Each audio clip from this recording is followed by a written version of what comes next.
I forgot. I had muted my my audio thing for my mic, damn it.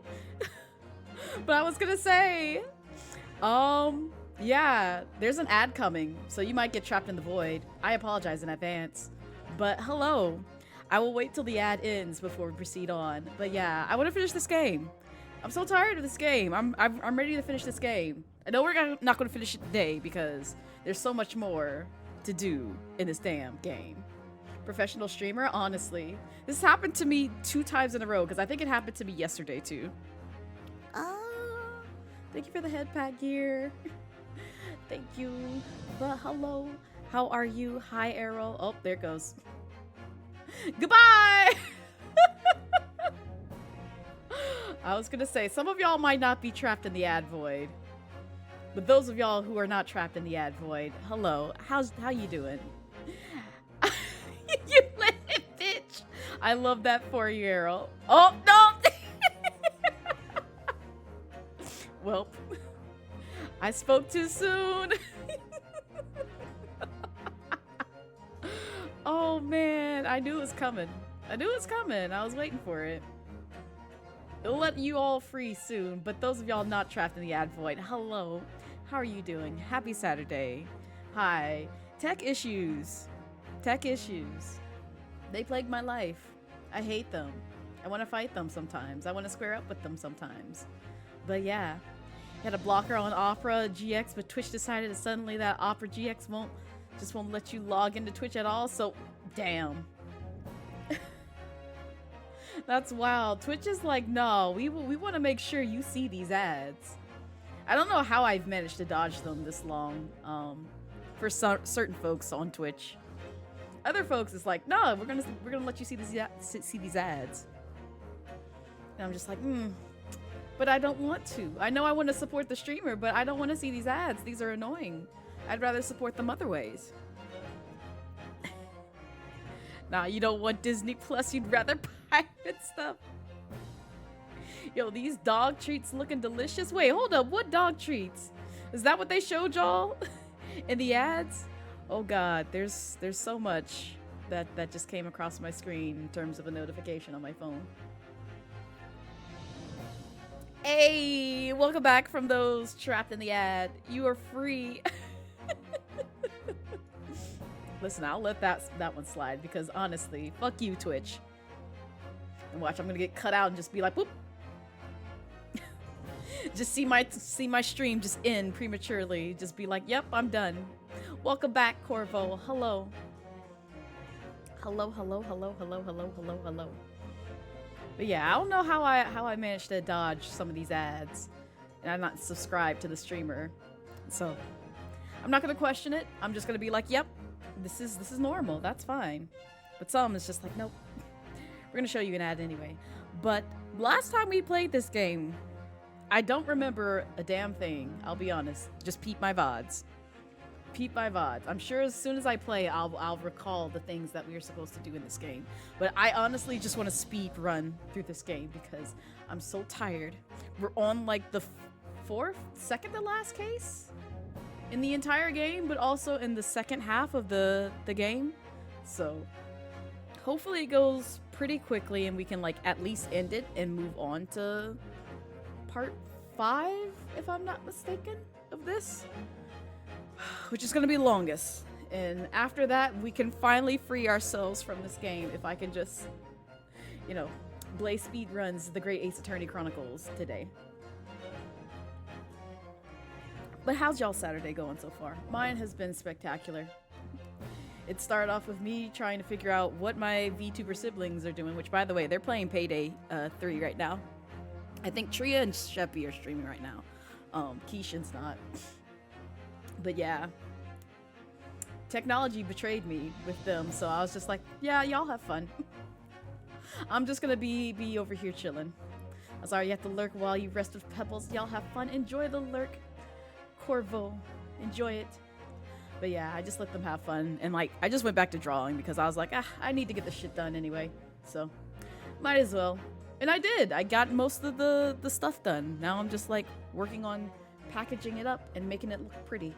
So So if you ever want to play some payday, I'm down. That's if I can get my account set up, Arrow, because that was the issue. I was trying to set up an account so I could play. And every time I tried to register, it was just like, nah, you used this too many times. I'm like, this is my first time ever coming in here. I just gave you my email address. And you're still thinking like I'm trying to break the system. So I'm like, well, okay, fine, fuck you. I just won't play Payday right now. I'll play it at a later date. So, and I knew that their servers were having issues, which was another thing that was kind of like up in the air for us to like collab and play together. So I was just like, well, it just sounds like Payday is just ass right now. So I don't have the mental capacity or spoons to deal with Payday shenanigans. So I'm good. I'm good. And also, hello, Lau. Hello, Mimic, and hello, Kaibo. Welcome in. How's your Saturdays treating you? All you have to do is not get sidetracked. Yeah, they're being stinky. Yeah, if I ever get it figured out, I don't mind. Sorry for the broken glass. Oh, it's fine. You'll fix it later or either, you know, reimburse me. One of the two. You either fix the glass window or you pay me for it. That's the only way I'll forgive you. But welcome in. Oh my god, what is that? Oh, it's blue. It's a blue. Oh my god. What is that? Hi, Blue. Welcome in. How you doing? They thought we were all scamming. Honestly. Like, the joke's on them.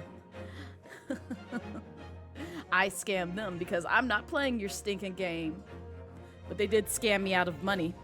Out of a good 30 bucks. Oh, wait, 40. It was 40. It was definitely 40. Well, they almost scammed me out of 80 because I was like, I really don't want this gold edition. I just want the base level, you know, Payday edition. I don't need all this extra stuff because I'm not going to play it like that. And then they just do me wrong and it's just like, no, you can't sign up today. I'm sorry. So I'm like, all right, fine. I got other stuff to do. Stopping by to vibe with you. Just finished your mascots. Hey, nice. Very cool. Also, feel free to share because I'm curious what they look like. If you can show it. If you want to keep it a secret and like do a debut and all that, totally understandable because I was working on some VTuber assets. I'm not going to say what the assets were, but it's one of many that I plan on tackling later on. So, and I plan on using them just later. You'll see them. You'll see the things much later. Just right now, I can't tell you what they are. Your aunt came to visit this weekend. Is she still here?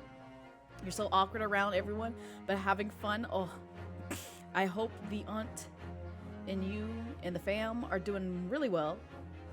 And shenanigans that go on this weekend go really well. Because I don't know. Whenever I have family visit, I'm always like, I don't know what to do with myself. Because I can't really do what I normally do, just, you know, in my own household. Because that would be walking around without pants. But other things as well that I just can't do when they're, you know, occupying my home. As well as friends. It's like, you know, I want to make sure they're comfortable and treated well, but at the same time, I'm just like, I want to be comfortable. But I can't because you're here. And I don't know you like that. Or I might, but it's just like, I'm still uncomfortable with, like, you know, certain things around you. So, but hopefully it goes well. You're gonna post this ref soon on Twitter. Excellent. All right, let's dive into this game because I don't want to spend any more time than I need to on this game. I'm just trying to speedrun it. I want to be done with it. I want to be done. Also, did y'all know? Oh, I should probably have prefixed this with a warning like, don't look at the screen if you don't want spoils to this game. Ignore it. Ignore it all. But if you don't care for the spoils, by all means, feel free to vibe. So now it's time to start the food discussion. Oh no, Blue, no. We're not doing that again. We know what happens whenever we talk about food here. It's always a bad time, but sometimes a good time. But yeah, did y'all know that the what is it? The trilogy? Is it a trilogy? Oh, no, it's not a trilogy. The Apollo Justice case is coming out. It might be a trilogy. I don't know. I never got a chance to play those set of games. I just know Apollo Justice is in them. Oh, wait, no, it is a trilogy, because I think they're releasing Dual Destinies with it? Or some other things. I can't remember. But yeah, that's getting released in 2024, and I'm so excited. I'm playing it day one, because yes, I love all things Ace Attorney, but I also gotta finish this game. We cannot let this linger on to 2024. I refuse. I will do everything in my power to get through this damn game, so that way we don't play it in 2024. I don't want to. I'm done. You finally Yay! What did you think, Blue? Wait, did you finish all 3 games? Or just like the first one? She wants to actually get through the game today? Yes, I know. Instead of like talking forever about like nonsense. Yes, all 3 is so good. Yay! I'm so happy. I'm so proud of you. Which one is your favorite out of like all 3 of the games? They are so married, right? You saw what they did. Instead of talking forever, yes. You see, as I still talk forever and still haven't progressed in the game. We're definitely not doing that now. Exactly, Arrow. Exactly. We're just slowly progressing through the game. See? See? We at least got to 1 piece of dialogue. Third is favorite. Mine too. Mine as well. Because there was so much in the third one. Yes, 1 entire line. Aren't I amazing? Aren't I amazing? Wow, it's like pro strats right there. Best speed run right here. You get to 1 line in like over 5 minutes. This is the best way to go about this this game. Best route. I'm gonna throw you out a window and I'll just fly away because I have wings. I will just fly away and just be like, goodbye. Oh man, joke's on you, I'm a dragon. What we learned today in court turned things completely on their head. It was an impressive piece of lawyering, Ryunosuke Naruhodo. Lord Van Zeeks isn't the Reaper, you know. Oh, thank you for giving me Daddy, Dragon Daddy. Look at this dragon with her fucking wings. Check her wing privilege. Speaking of which, I may or may not be designing those right now. You just won't see them for a while. But I will say the tail is done at least.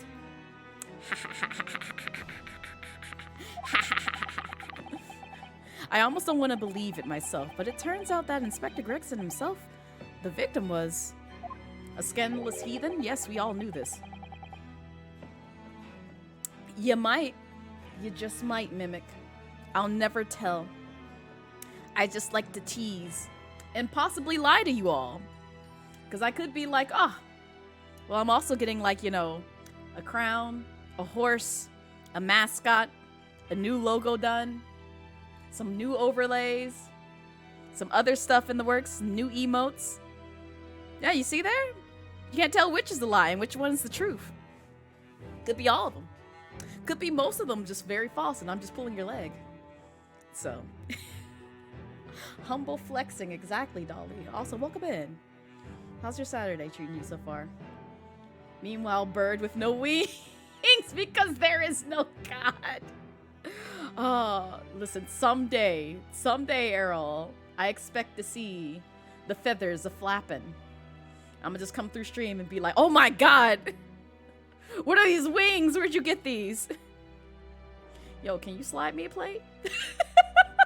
Let me stop. I'm sorry. I'm terrible. I'm absolutely terrible. You could tear up some wings right now? Honestly, Blue. Aren't they delicious? I might actually do that for dinner. Because I almost picked up some, what is it? Korean fried chicken. Is that what it is?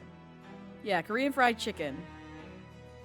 And, I decided against it because 1, it's expensive.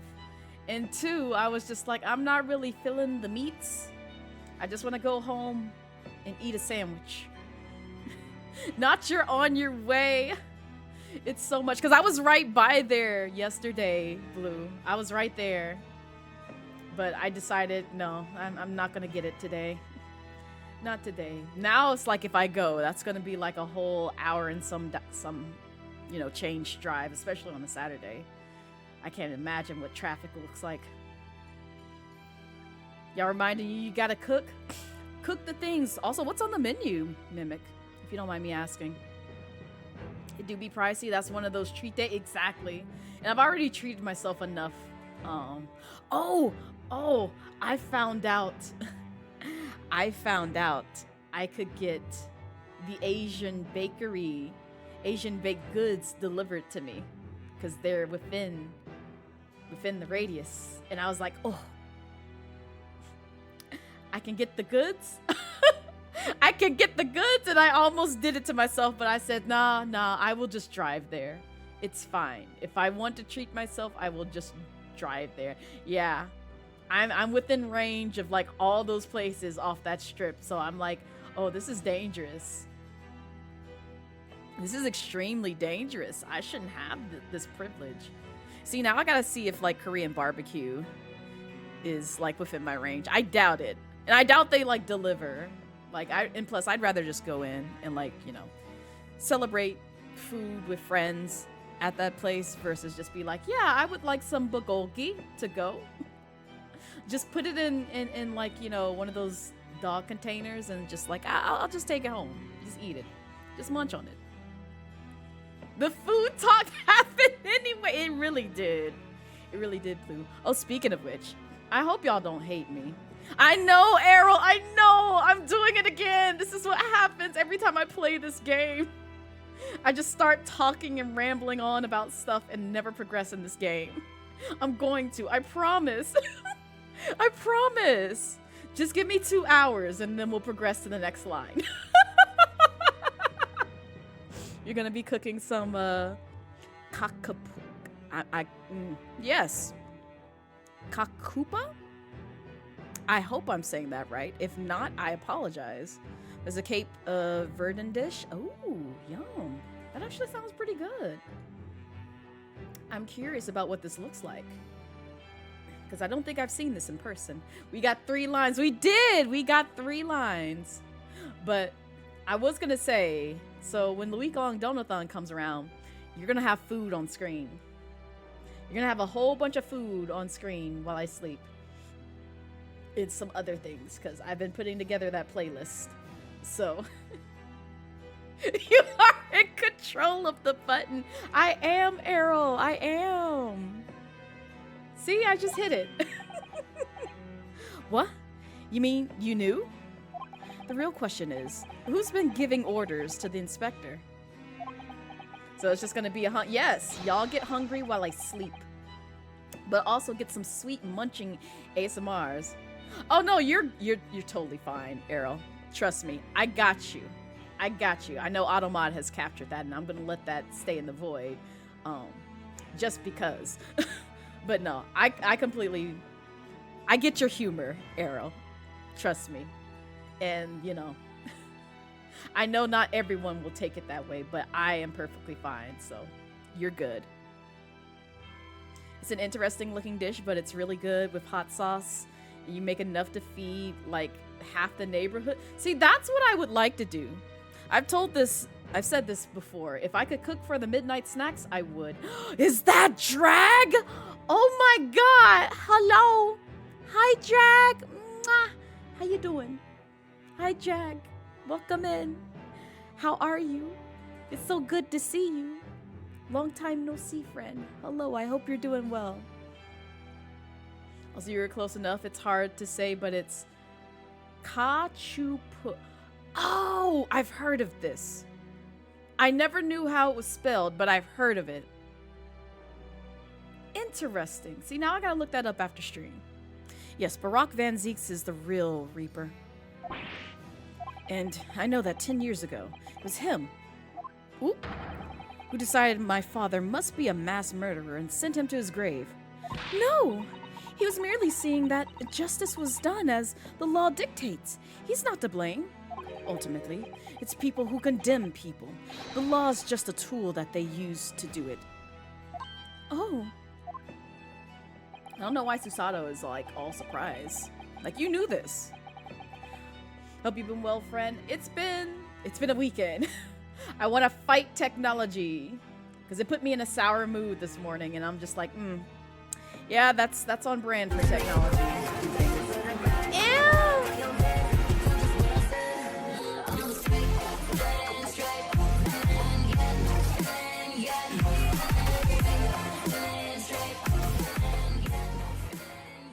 Hi, Imphy. Welcome in, welcome in, welcome in, welcome in, welcome in. How's your Saturday treating you, Imphy?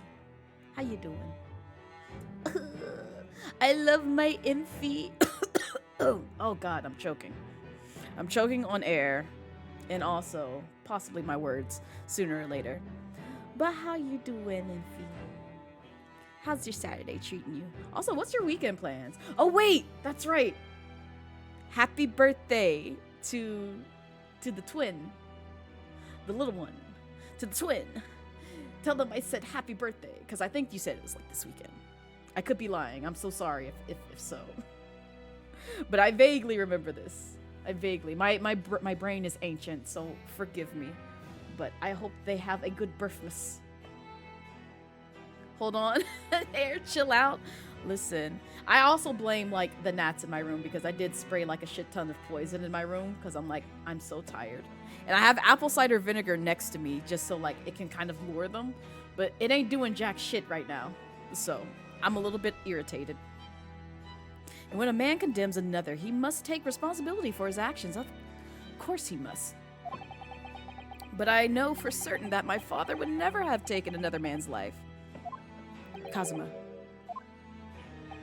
On the contrary, my father's life was taken by the Reaper. You don't know this! And also, what you mean Reaper? Like, who's the Reaper to you? That's what I want to know. Also, do we have anything that we need to present to you? No. No. No. No. No. Okay, well, we're gonna move on. I don't know where we're supposed to go, but we're just gonna guess. Because I forget where we last were. We've talked to you, didn't we? Get the vacuum cleaner and vacuum those gnats up. Hi, Kano. Welcome in. Also, I don't think I said hi to you yesterday. Because I think you dropped by. But hello again. It's good to see you. How's your Saturday treating you so far? But yeah, no. I captured a few gnats with the apple cider vinegar mixture that I have. But not enough to satisfy me because they keep coming back and I'm just like, please go away. I'm so tired. I have no food literally in my room. It smells good in here, so I don't know why they keep coming in here bothering me. But I also know I live in the South and they just kind of be all over the place. I think we've been here as well. I don't know where we're supposed to go. It's all good. You did some chores and made food. Ooh, yum. What kind of food did you make? Get one of those sticky plants? That's what I need. Because I know, like, my fam usually keep, like, those little fly sticker things. Like, those fly catchers that are very sticky and just, like, hanging them all over the ceiling and stuff. Although I don't want my house looking that tacky. No offense. But they have it literally everywhere. And I'm just like, this looks horrendous. It's like, I get that you hate them too, but this looks absolutely terrible. I need it to, like, you know, at least look decorative and then also kill the gnats. You refuse to use those hanging sticky traps? Yeah. Ooh, chicken and cornbread sounds delicious. Yo, can I swing by for a plate? Please and thanks. Okay, so we already went there. We went to the hospital bed. We're at prison. Do we need to go back here? I don't know where we're supposed to go. Something's gonna say like, "Oh, you're making progress." I think it might be here. Maybe he's back. We can talk to him. Talk to old racist ass. You mean the plant doesn't look any better, though one catches a lot of them? But I will still look into them. If you have one that you can recommend to me, by all means, send it in my DM. Oh yeah, they racist in this game. Kano. Especially this guy. He's more racist than the dollar store vampire, which is Barak von Zeeks. He at least has the audacity to just be like, you know what? I'm just going to call them nipple knees. Him, he's just like, nah, I hate you Asian asses. I'm like, well, can I leave? Can I please leave? And also toss you out a window? Because no, absolutely not. Yeah, they pretty racist. But this was that time. Yeah, this guy. See, he already got his back towards us because he can't stand us. I think we've got on his good side now, but still, like he was pretty rude to Norohodo and Susato when we first came through here. Ooch. Back again, are you? I'm not gonna try and do his accent. I'm gonna butcher it. It's like recycling or something. Oh, I see. Yes, hello. I've heard all about your investigations. I read the report just now. You found him, eh? Vigil, yes, we did. We found your ex-employee. A boot. Yes, luckily. Well, anywho. The laddie doesn't, I'm not gonna try it, work here no more. So your case is nothing to do with Barclay. I wouldn't like you to get the wrong idea about that. Of course, yes. Mr. Vigil stopped working here 10 years ago now, so... Oh, Iris, you're still with us. Oh, God. I almost was about to say, please don't be racist towards Iris, but at the same time, Iris is British. So he can't be racist towards her. This is literally the same land that they live on. Yes, we've seen his dismissal notice, haven't we? He was given the chop. Oh, geez. Hi, Kimmer. You keen very well. So, how about we handcuff... What? Oh, that's right. He does have handcuff of biscuits. So she's not real. I mean, yes, that as well. Oh, they really are like handcuffs. And as hard as irons, too. So, what's brought you down here today? Well, we were supposed to talk to you. Well, there's something else we'd like to ask you about, actually. Is that so? We believe... I'm sorry. Ever since, I think it was Tig or somebody else who came in here talking about, like, why is he wearing a vent on his, like, you know, collar, his little flap up top. I can't unsee it now, and I'm just gonna, you know, kindly ignore it. We believe that there might have been a document that disappeared from Genshin Asogi's cell. When the wardrobe is sus. Oh, you know, see what's funny about that, Arrow, is it's not only his wardrobe is sus, everything in the background is very sus. I mean, a guillotine and a clock, why? And then I think there's an opening for like where you can put your head too, and I'm like, all right then. I think it's been called the Asogi Papers or something. Oh, he went silent. Oh, yep, it definitely is. Yeah, you saw most of the dangerous glory hole clock back there. Yep. Did I say no? Did I not say Gregson's death is nothing to do with things that might have happened at Barclay? No, it might. Leave the past in the past, laddie. Let's not footer about with irrelevant details. His expressions changed completely. Are you going to be racist towards us again? We're clearly onto something here. Look at that butt chin. I can't stand his butt chin. That murderer's botched execution, and the whole miserable escape. They were Barclay's darkest hour, eh? A shocking embarrassment. Because the convict had a collaborator on the prison staff, you mean? Buns of steel on his face, yes. For shame. The coroner who confirmed the death of the man after his execution, Courtney oh yeah, that girl. Man, I forgot about her. Oh, he got a booty chin when he frowns.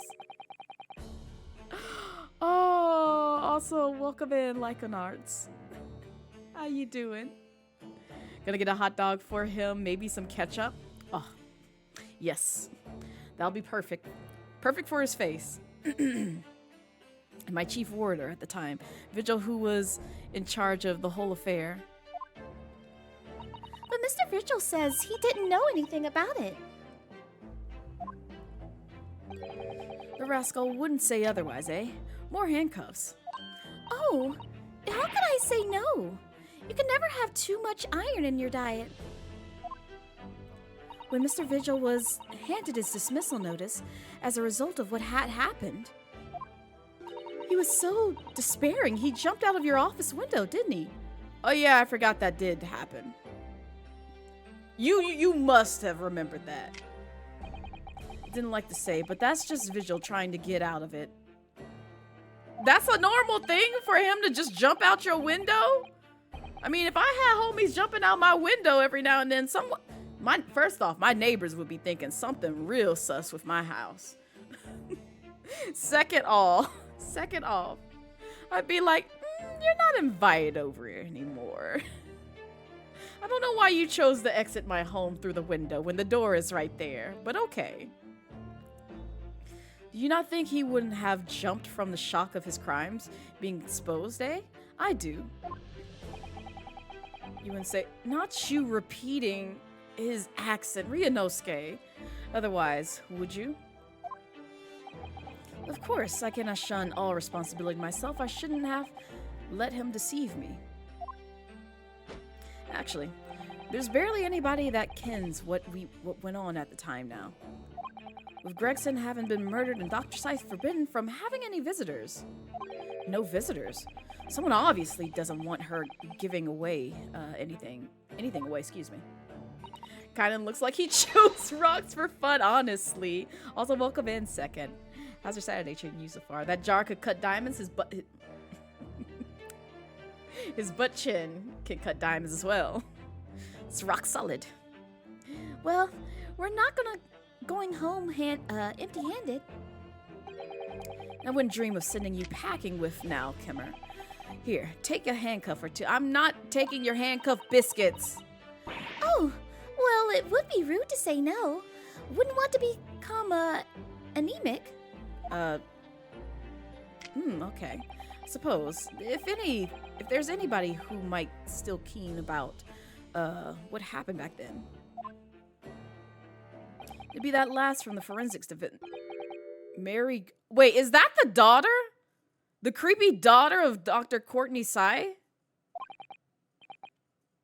The one that wears the large beak?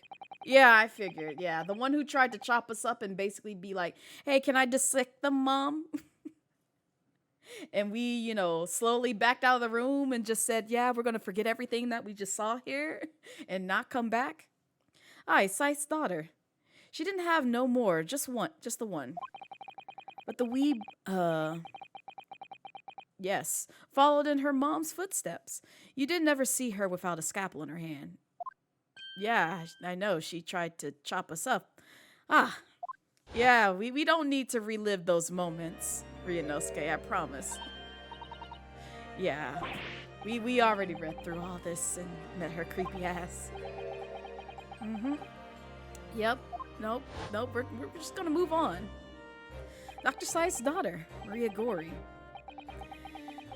We could do with talking to her. Could we? Oh, not us actually talking about who she is. We can ask her that on the way there. Oh, actually, no. You know what? Maybe it's safer just to talk about her here. So she's Dr. Scythe's daughter, but her surname is Gori? Hi. There's some family history, I'm sure, but I don't know the ins and outs of it. She grew up watching her mom working with the bodies of folk who died in strange circumstances and decided to do the same with her own life. I can't understand it myself. Perhaps she was driven by a deep respect for her mother. Possibly. Perhaps. Anywho, she was in charge of Gregson's autopsy, I believe. Right. And the coroner responsible for this incomplete report. Someone told me once that the wee lassie always loved her mom's stories about cutting yeah. You can kind of tell with her obsession about, like, wanting to chop us up again. There's even a rumor that she used to listen to the... What? All right. Okay. Yep. Well, then perhaps her mother might have told her about the autopsy from the case 10 years ago. I'd say there's a fighting chance at least. After all, that was a life-changing case for all of us. You really need to speak with Miss Gory herself about this, I think. Well, thank you very much. I'm not happy about any part of this. It took 10 years for Londoners to finally forget the whole professor business. And now we're all recalling it. And we're traumatized. We all suffer together. Like a family. Can you not go, give up on this, laddie? Please, stop asking pointless questions. I'm sorry? I don't like dredging up these painful memories for everyone. Can you not just stay away, no? Leave me alone and don't come back here, eh? Well, what about these Asogi papers you keep talking about? How do you know about, that, laddie? Oh, the music stopped. There's not many folks even here in the prison who've heard of those papers. Ah, well, I can't tell him, Mr. Vigil told me. Yeah. We tortured a man. That wasn't him for that information. Don't worry about it. I'm afraid our sources must remain confidential, sir. Yes, in our process. We've been led to believe the papers are actually a last will and testament, is that right? The professors, or rather Genshin Asogi's.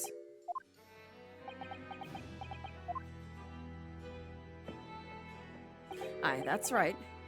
You're well informed. Not Jimmy. That ain't my name. You don't address me by my right name. My name ain't Jimmy, though. Oh, is that the end of the silent treatment? But then, after the convict's execution, it mysteriously vanished from his cell, didn't it? Havers, no. You're off at half-cocked there. All right. Interesting choice of words. I think you didn't quite get your facts straight. It was there in a cell, exactly where it should have been. Oh, not what we've heard elsewhere. Let me just have a wee look around in here. I'm sure I can find it. Aye. Here you are. See? Oh, you just had this, lying around and you chose not to... Okay, well, fine. The last will and testament of Genshin Asogi, written with a calligraphy brush. Of course, I cannot read a word of those Japanese Yep. Yep, this is on brand for you. But I mind it says he leaves all his worldly possessions to his son back in his homeland. How would you know this? Yes, that's correct. That's the gist of it. Who told you this? You said you couldn't understand them squiggles, so somebody must have told you this. Because I wouldn't have a clue of what they said if that was the case. So, these are the Asogi papers. Aye, of course, they are. Papers written by Asogi. No doubt about it. There's no mystery here, laddie. That's your lot. After all, the Stramish of the... Yep, execution. We sent the man's possessions back to his clan in Japan, and that was the end of it. I think we ought to make a record of this, Mr. Naruhodo, just in case. The Asogi papers have been entered in the court record. One thing before you go on your way, Mr. Naruhodo. Oh, yes? Those papers have nothing to do with Gregson's death. I prefer if you didn't make no mention of them outside of this office, or rather... I wouldn't just prefer it. Consider it an order from me at the highest level of the government. You ain't the boss of me, technically. Actually, you're not. You're not the boss of me at all, so I could. No, I don't. Well, yes, we'll lie to him and say we understand. But at the same time, I'm not listening to you. I'm showing these to, his son. Because he ain't get these papers. Y'all wrong for hiding that from him. I'm showing him right now. After we get done speaking. You think I'm joking? I'm actually going back to that place. Yo, Kazuma. Kazuma, look what we found. Also, Juma, welcome in. How you doing? How's your Saturday treating you so far? I mean, that's what you usually will, usually what a will contains, so possibly yes. Very true. Oh, see, it says it right here. I, Genshin Asogi, hereby request that upon my death, any and all material possessions and wealth belonging to me in London be delivered to my son, Kazuma Asogi, in the Empire of Japan. It is with deep sadness that I accept my fate in this foreign land and the knowledge that I will never see my homeland or family again, but I regret nothing about my chosen path. Man, I'm so sorry, you know, Kazuma, but here you go. I like pain and suffering. I just want to see what he says. I don't know if he needs this, but, you know, he has a right to read them if he hasn't seen them. Also, hi, Blake. Welcome in. How's your Saturday treating you? Kazuma, what do you make of this? There's only one place where the defense lawyers and prosecutors should discuss evidence, the courtroom. So it seems you're still confused by the situation. Well, I was trying to show you, you know, your dad's stuff, but that's okay. That's what I make of it. Get the feeling my friend's always going to have the edge over me, isn't he? Well, I guess he don't really care. That's fine. Well, I was trying to, like, you know, egg you on and also give you papers that you never got delivered, but that's okay. That's fine. Where are we supposed to go? We were visiting somebody. Oh yeah, wait, hold up. Where is? No. Where we find old girl? Because we don't have it available to us right now. Well, let's just go down the list. See if we can find them. I doubt Fresno Street. She might be here. Who knows? No, she ain't here. I doubt it's prison. Because I think only Van Zeeks is here. Yeah. We've already been here. I doubt she'd be in a fancy hotel. Yeah. Ain't nobody here.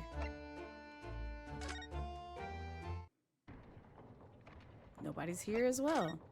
Well, damn, she can't be anywhere else. I doubt she's, like, you know, here in, like, the consultant place. Oh my god.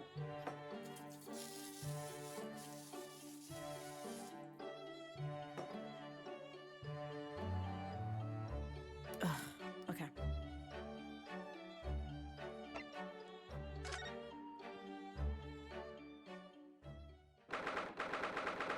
Now, I know you have nothing interesting to say now that we're over here. Yeah, I figured. So that means we must have to show somebody something to progress. Now, what that is, I don't even know.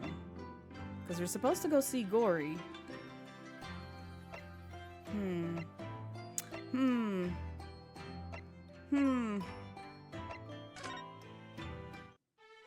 I think we've gotten all the information that we need to get out of you. Unless there's something else that we need to present. Photo. Yeah, no, none of this is important. And I've already tried to show this to him. I don't know, maybe, what if we show this to old boy?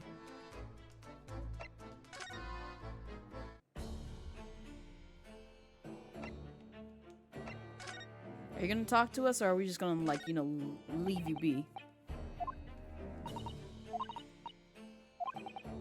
Yeah, we don't need to talk about his flappy lip. Okay, so I guess we can't talk to him.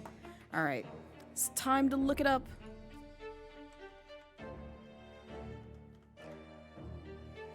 Because I have no idea where we're supposed to proceed from here.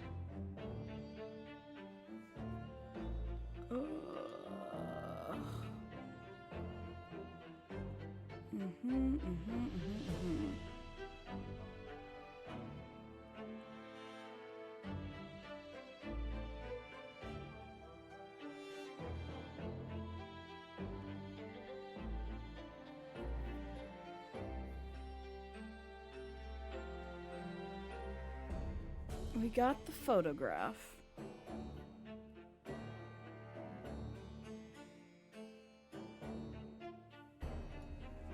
Oh. Now, how would I have known that? I don't think we've done this yet.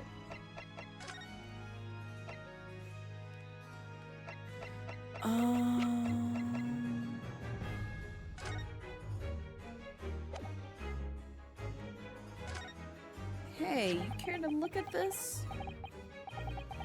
This came up in the trial, didn't it? As something a little dubious, I mean. The fact that no time of death was recorded on Inspector Gregson's autopsy report. And also there's an ad going, I'm sorry. Yes, there were some unexpected turns in the courtroom earlier. The suggestion you came up with certainly took everyone by surprise. The idea that the victim died the previous day at some other location is quite something. Well, considering when the pocket watch had stopped and the scorch marks on the candle, it's certainly a distinct possibility. The evidence and the scene both point to it. To be honest, it bothered me too, so I paid a visit to the autopsy room earlier. The coroner responsible wasn't there, but I got a name. It's Dr. Gory. Yes, can you direct us to her? If it wouldn't trouble you, Kazuma-sama, we'd very much like to speak with the coroner too. Of course, the last thing I want is for anything to be brushed under the carpet. Scotland Yard's autopsy laboratory is behind Lowgate Cemetery. Haven't we been here before? By Barclay Prison, you mean? Ah, you know it, do you? The prison where my father was incarcerated and robbed of his life. Kazuma-sama. Well, thank you. We'll pay a visit to the laboratory later today.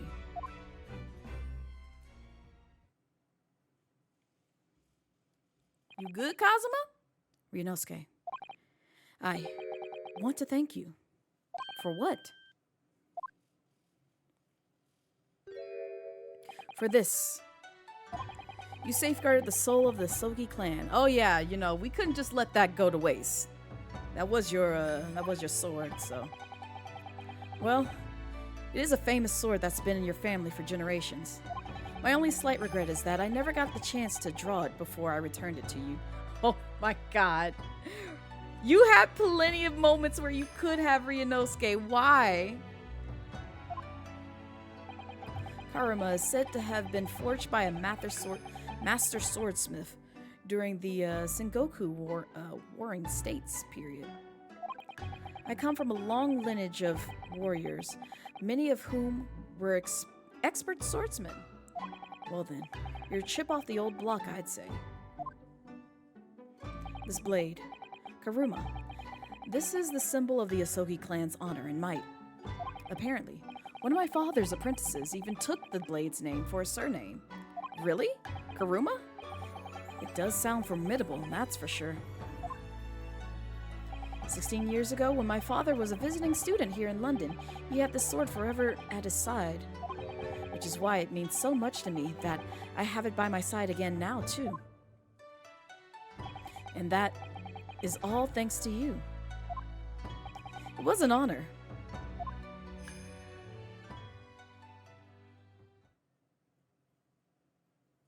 Now, I have preparations to make for tomorrow. Perhaps I said a little too much. Kazuma, you've changed. No, Ryunosuke, I haven't changed at all. It's you who's changed. I mean, true. But also, you have also changed, because, I mean, you were in a completely different attire than when we first encountered you. And also, you're now a prosecutor instead of, like, you know, lawyering it up. I completely understand your resentment of Lord Van Zeeks given what happened. But the fact is, those events in this case are, well, unrelated? Is that what you were gonna say? How can you be so sure? Honestly. Well, what do you mean? Never mind. That man is the Reaper. And it's for the reason that the inspector was killed. not sure about that. I'm not going to agree with you on that one, Kazuma. I'm going to prove as much in court tomorrow. By whatever means necessary. I can't let you do that, Kazuma. I know you'll do what you have to as a lawyer, but I'm sure I don't need to tell you that I won't be taking any prisoners into the courtroom. I wouldn't expect nothing less. Till tomorrow, then. In the Old Bailey. Yes, see you then. I'm off to go see, you know, a sussy wussy. A sussy wussy. Forensic scientist.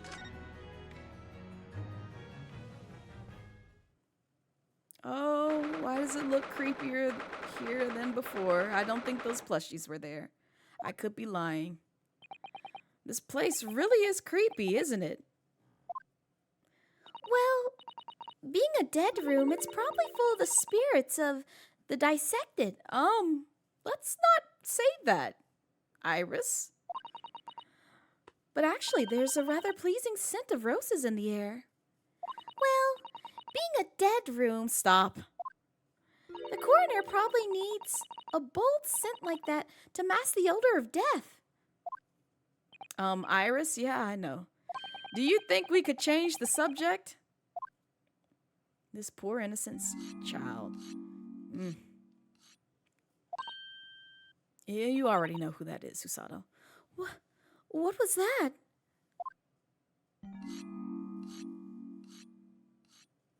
Bits incoming.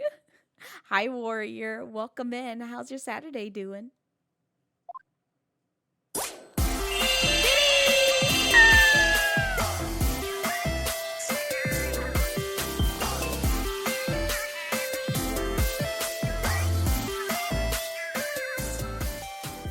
Thank you for the 100 biddies, Warrior. Oh, there's more.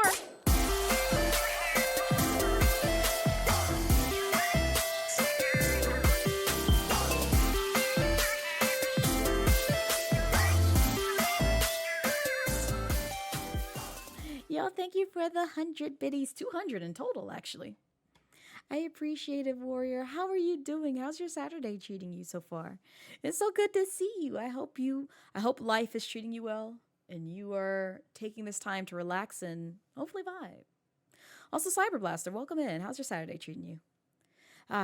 Dr. Gory? Oh, she's just sitting there with things to cut up folks. Love that. Clowns.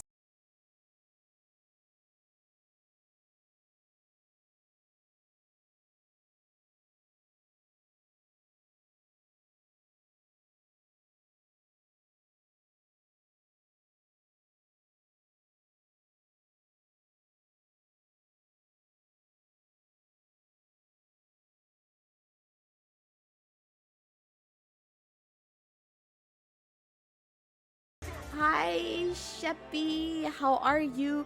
How was payday 3? How was payday 3? Did y'all do all the things? How'd it go?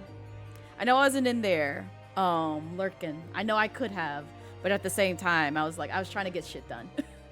I did manage to get shit done, but hopefully the games went well. But also, welcome in, Raiders. Hi, if this is your first time here, I am Blazette Midnight. I am a Dragon VTuber here on Twitch, and we are vibing to The Great Ace Attorney Chronicles. It's okay, as we only played for 2 hours, but I'm glad that y'all got some time in. Did the servers act up? Was it pretty stable for the most part? I hope so. I hope so. Oh, but also, I see that you were playing some more Elder Scrolls 5, so hopefully the rest of the stream was good as well. I was over here arting it up, and I got the things done. So now we just stream into some Great Ace Attorney Chronicles, because I want to finish this game. I'm so tired of this game. I'm tired of playing this fucking game. I want to move on to something else. We've been playing this for like a year and some change, and it still has never ended because I can't shut up. It's mostly stable, but we have 1 or 2 errors though. Oh, sounds like them Splatoon servers. Haha. But also those just joining in the raid and want to get to know me a little bit better, or want to see what kind of content you can expect over here, feel free to peep this raid video. My path is the only path I can take. Yeah, I know it's chosen. There ain't no easy road. Gotta create it. It's not given. I'm just living. I'm just living.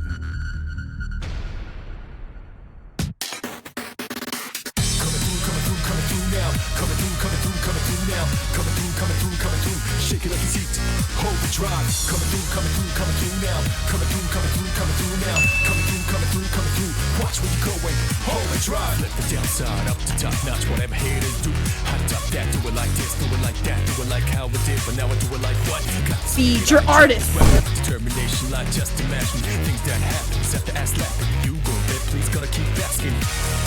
Losers terribly active facto. What you don't possess, it's not in stores. I work my ass while you in a bad store. Turning dust to gold, hardcore. Coming through now. Coming through now. Coming through. Shake it like it's heat. Hold the drive. Coming through now. Coming through now. Coming through. Watch where you're going. Hold the drive. Coming through now. Coming through now. Coming through. Shake it like it's heat. Hold the drive. Coming through now. Coming through now. Coming through. Watch where you're going. Hold the drive.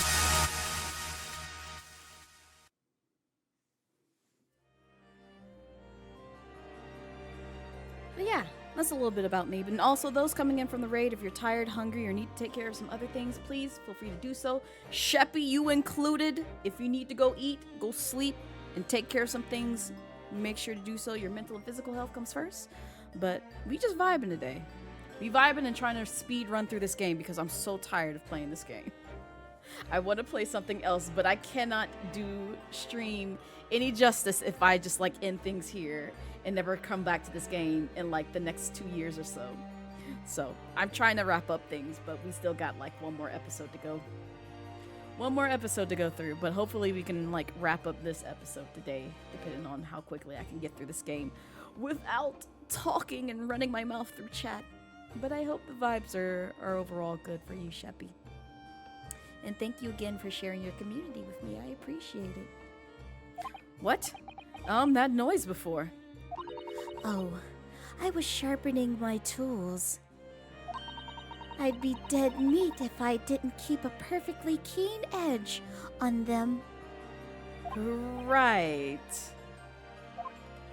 When following the collagen fibers in the dermis and expertly sharpened scalpel, cuts like cheese. Would you like a demonstration? No. Oh, no, Iris, no. No, baby girl. Go wait outside. No. Then I think you'll do nicely. Huh? No, I wouldn't do nicely at all. I mean, maybe some other time. No other time. Not at all. Just... Was that a tut? I can't do that. Well, we came here to ask questions, so... I guess we should talk to, Bird Girl. We have actually met before. I'm a lawyer, if you remember. You're not dead yet? Oh. What? So Mama said I wasn't to cut you open. She's so strict about things like that. Well, good. That's a really good thing. Dr. Seif has some scruples, at least. Oh dear. It looks like she's not interested in talking to us. For the time being, anyway. For the time being? You mean until we die? I hope that's a way off. Oh boy.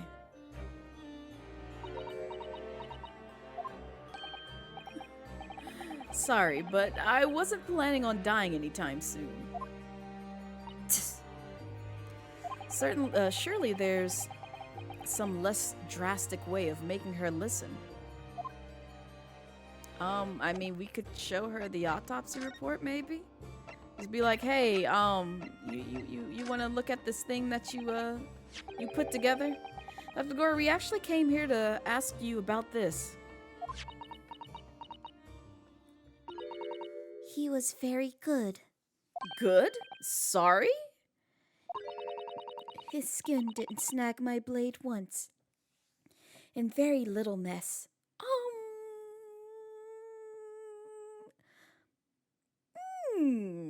All right then. You know, you doing a fine job, Gory. You keep up with your day job. His joints dislocated easily and his muscle tissue was a pleasure to work with. Yeah, we can skip those details. But there is one thing about the report that's caught my attention. You don't seem to have recorded a time of death. That is true. Oh, you're quite pretty. Still scary. That's not my fault. Oh, that made me jump. Then please, tell us what happened. So about this time of death. So why doesn't this autopsy report include the victim's time of death then? It's really the most crucial detail. I was told not to write it. What? By whom? Mel Strongheart, the Lord Chief Justice, he came here. Lord Strongheart came? Sus. A little sus. He said that from the witness statement about the gunshot and the other evidence, it was obvious. No, you still write those details. What coroner hides those types of details from basically anyone? The man clearly died at 5 p.m. on the 1st of November, when the gunshot was heard. Oh my god, these goddamn gnats. But that's not the time of death you wrote on the report. You didn't write anything. Was there some reason you didn't include it? Dr. Gory, if you're hiding something under Lord Strongheart's instructions, then sooner or later you're going to go the same way as your mother. Give it here, then. Was she scribbling so furiously? There. You've written. What's she written? Tell us. Indeterminate. But the details of the autopsy report have been updated in the court record. Oh, hold up, let's take a peek. Let me take a peek at this real quick, so I can confirm these details.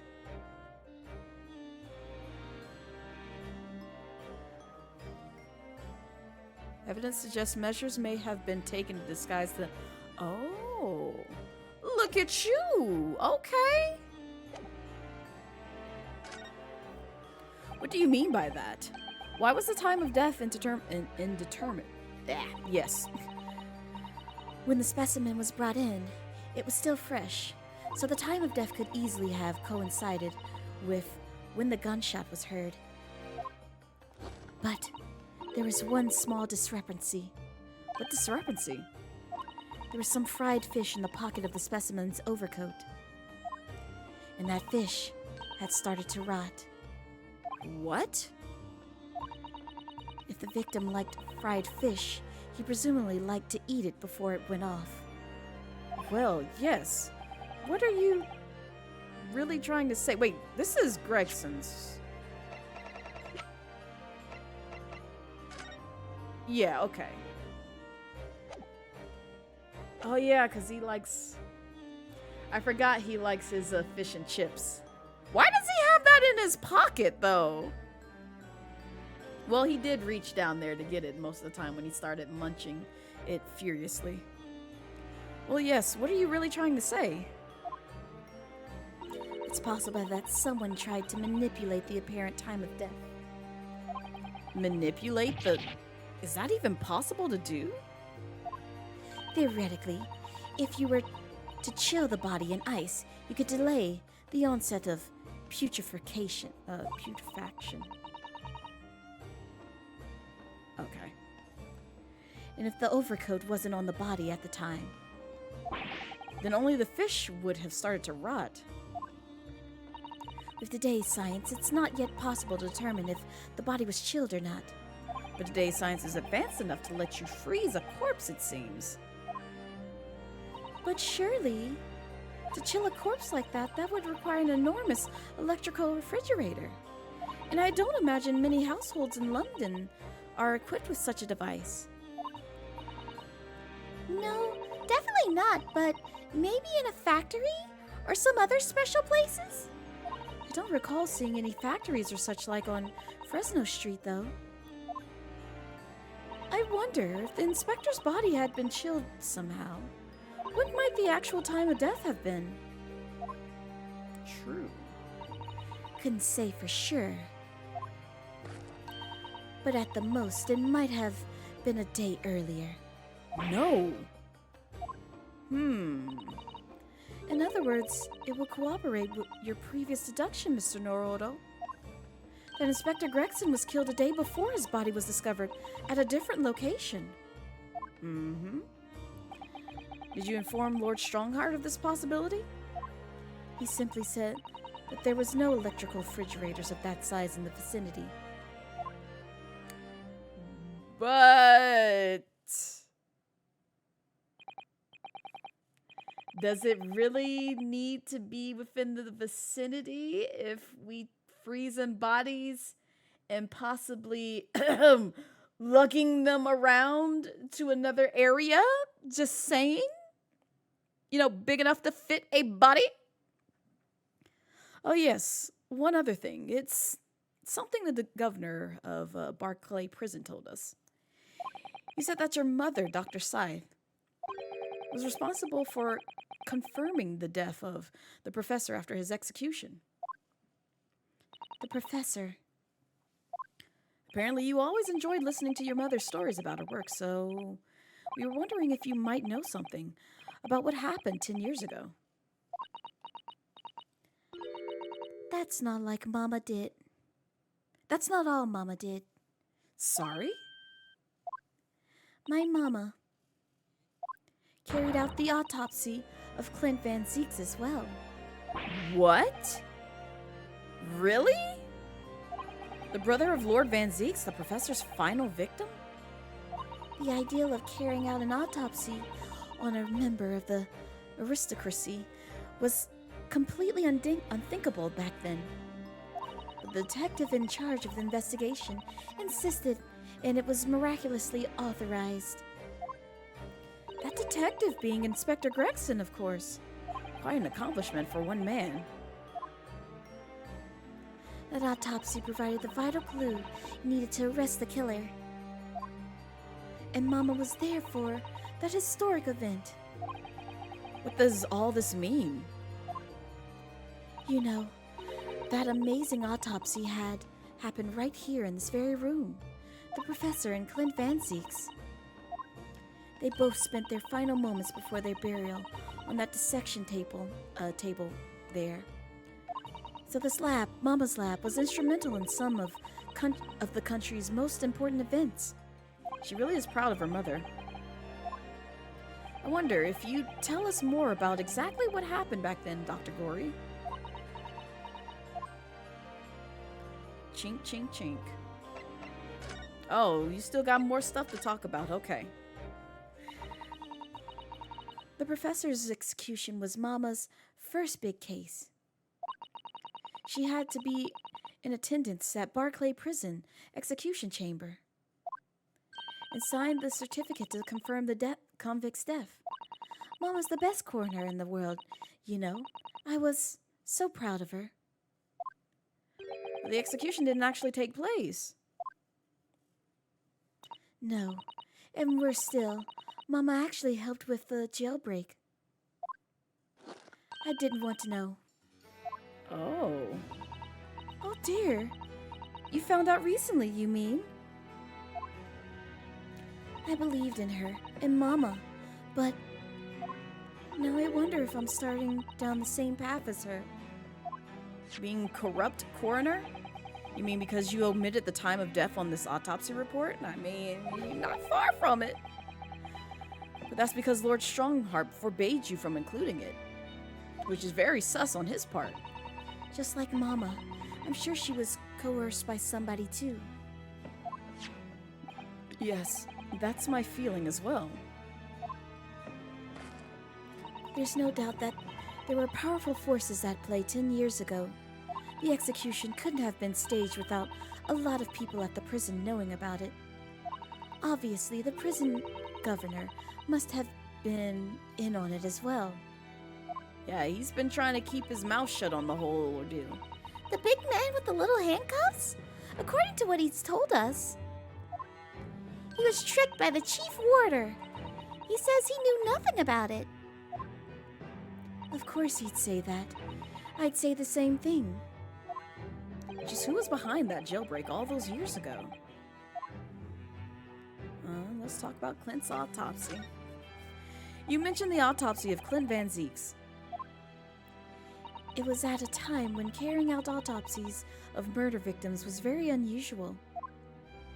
It's still not a practice that's observed in our country, even now.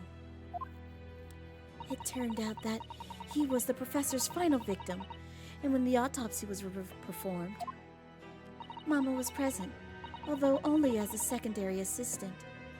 The person leading the procedure was called Dr. John H. Wilson. That's right, my daddy! And there was one other person present, the primary assistant. He was a visiting student from the Far East. Wait, a visiting student? It must have been my father, Eugen Mikotoba. I had no idea Professor Mikotoba had been involved in something so important. So he's hiding details as well. But the outcome of that historic autopsy was the discovery of a vital piece of evidence that led to the capture of the professor. So that's how they came to identify Genshin Asogi as the infamous mass murderer. Do you happen to know anything about that piece of evidence? Can you tell us any more? Oh, the mask went back on. Would you like to see the records for yourself? What? Would that be all right? What's the point of keeping records if people can't look at them? I mean, true. They're filed under V at the back of those cupboards, with the other records from the last decade. Thank you. Oh, you're so sweet. You're not at all that creepy. Still a little strange, but, you know. You're all right. Let's see. Van Zieks. That's strange. What, Mr. Naruhodo? They aren't here. There's nothing under Van Zieks. There must be. Perhaps somebody took them away. No one's allowed to take documents related to the professor case out of this room. But you are right, they're gone. Well, when was the last time somebody looked at them? Do you remember? It was... Oh yes, I remember now. It was 2 years ago. A consulting detective came one day saying that he'd like to see the records. No, you don't mean... Who? Oh.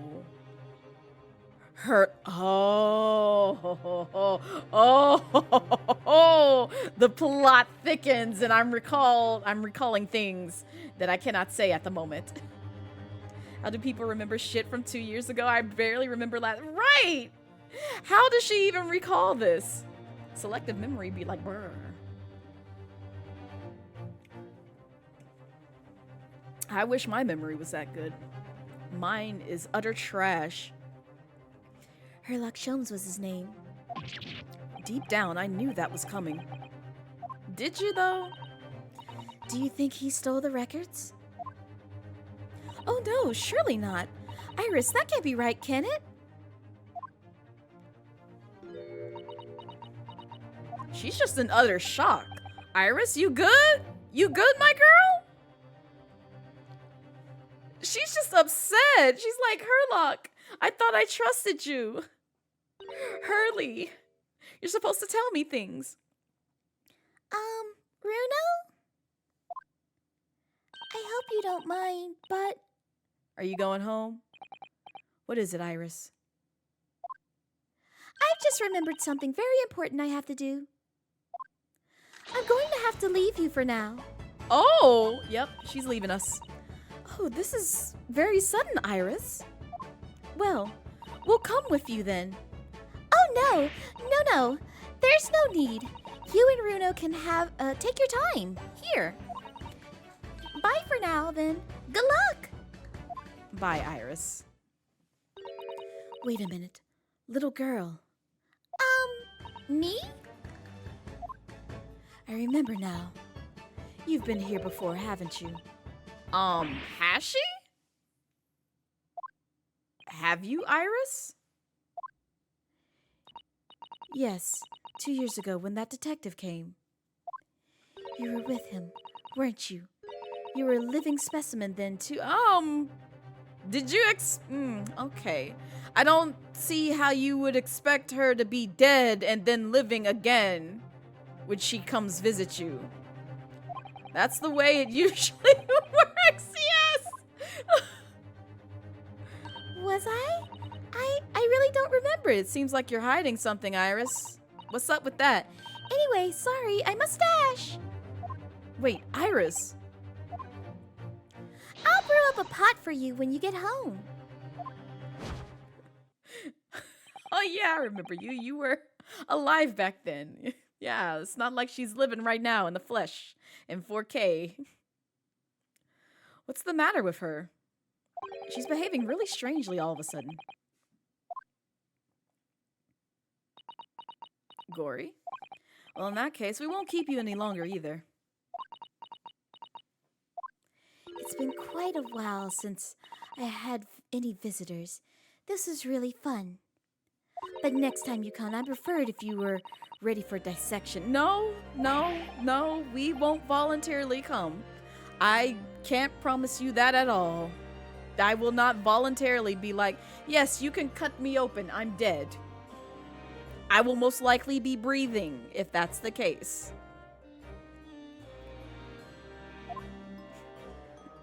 We won't voluntarily come, just hop up on the dissection table and be like, yep, go ahead and cut her open. I know I'm still living, but, I can pretend I'm dead and you can just, chop, get to it. It's a bit strange that the records for Clint Van Zeek's autopsy has disappeared. But I think we've asked all we came to ask now. Yeah, let's leave while, she's over there busy doing other stuff. But also, can we go visit somebody?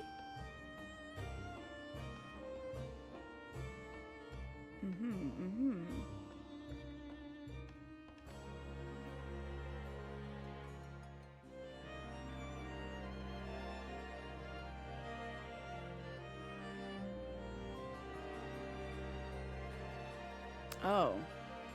We need to come back here? She just wants to recreate the entirety of Meet the Medic for funsies? Yeah, just for funsies. Nothing more.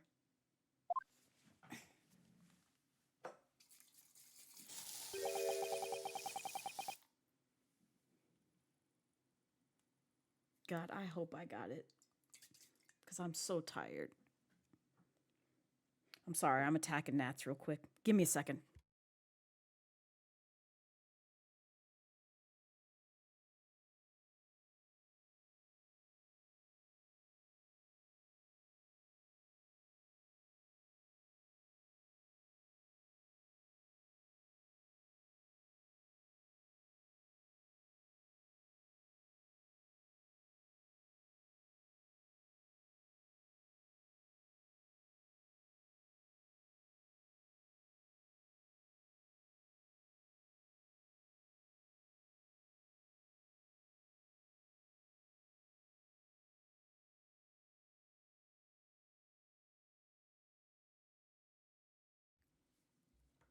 Okay, I'm back. Police are still busy investigating in here then. But Gina's nowhere to be seen. Where is she? Yes, it has been blissfully quiet, hasn't it? Perhaps she's out investigating on her own, practicing what her boss taught her. Well, I expect she'll be back before too long. Shall we wait? Actually, you want to investigate some things? There's something different about this room. Who hit me? Hi, Sakura. Welcome in. How's your Saturday going? You're tardy. You never have to apologize. You're on time. You're on time. Don't apologize for being, you know, some minutes, some hours late. You were drawing Okita? Ooh, I love that for you. See, you had a perfect reason. You had like literally the perfect reason to be late for stream. I would also ditch stream to draw Okita. So, I don't blame you. Your laptop did a hard reset. Oh no. Oh no, is it okay? Are you good? Is your tech all right? I hope it's all fixed. Oh no. Please tell me the drawing is saved. Please tell me the drawing is saved. You lost your Okita. No, no. Ugh. There's nothing like cached anywhere. Like there's no like temporary backup file. Cause that's really hurtful. I'm very sad that you lost Okita. No! CSP, how could you betray us? Okita deserved better. He's already dead in one series. You don't need to kill him again. You didn't need to do this to him. He's a good boy. He didn't deserve to go out like that. Oh. Yeah. That's a... to lose a loved one. Not only in the anime and in the game, but now also in your art program. Oh. The suffering. Oh. Godspeed, Sakura. I'm sorry, but also, I hope your Saturday gets better after that traumatic event. Oh. Hype you up, please. You got this, Sakura. You got it, I promise. Listen, if we need to, you know, throw up a picture of Okita's booba, you know what? Let's do that. Let's do that. Let me just find that real quick, okay? Just give me a second. Give me a second. Just hold on. Hold on. No one go anywhere. Don't worry. I got you. Give me a second. Just give me a second. Hang on. Hang on. Here we go. All right. Great. All right. Save this. Yep. We're going to put that there. Yes, indeed.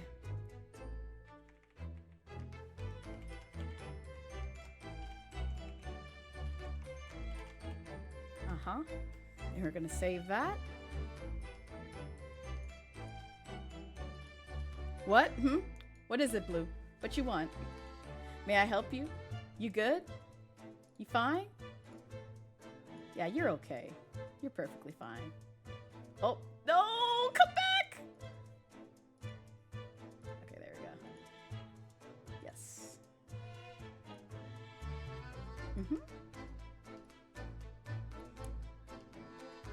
Yep.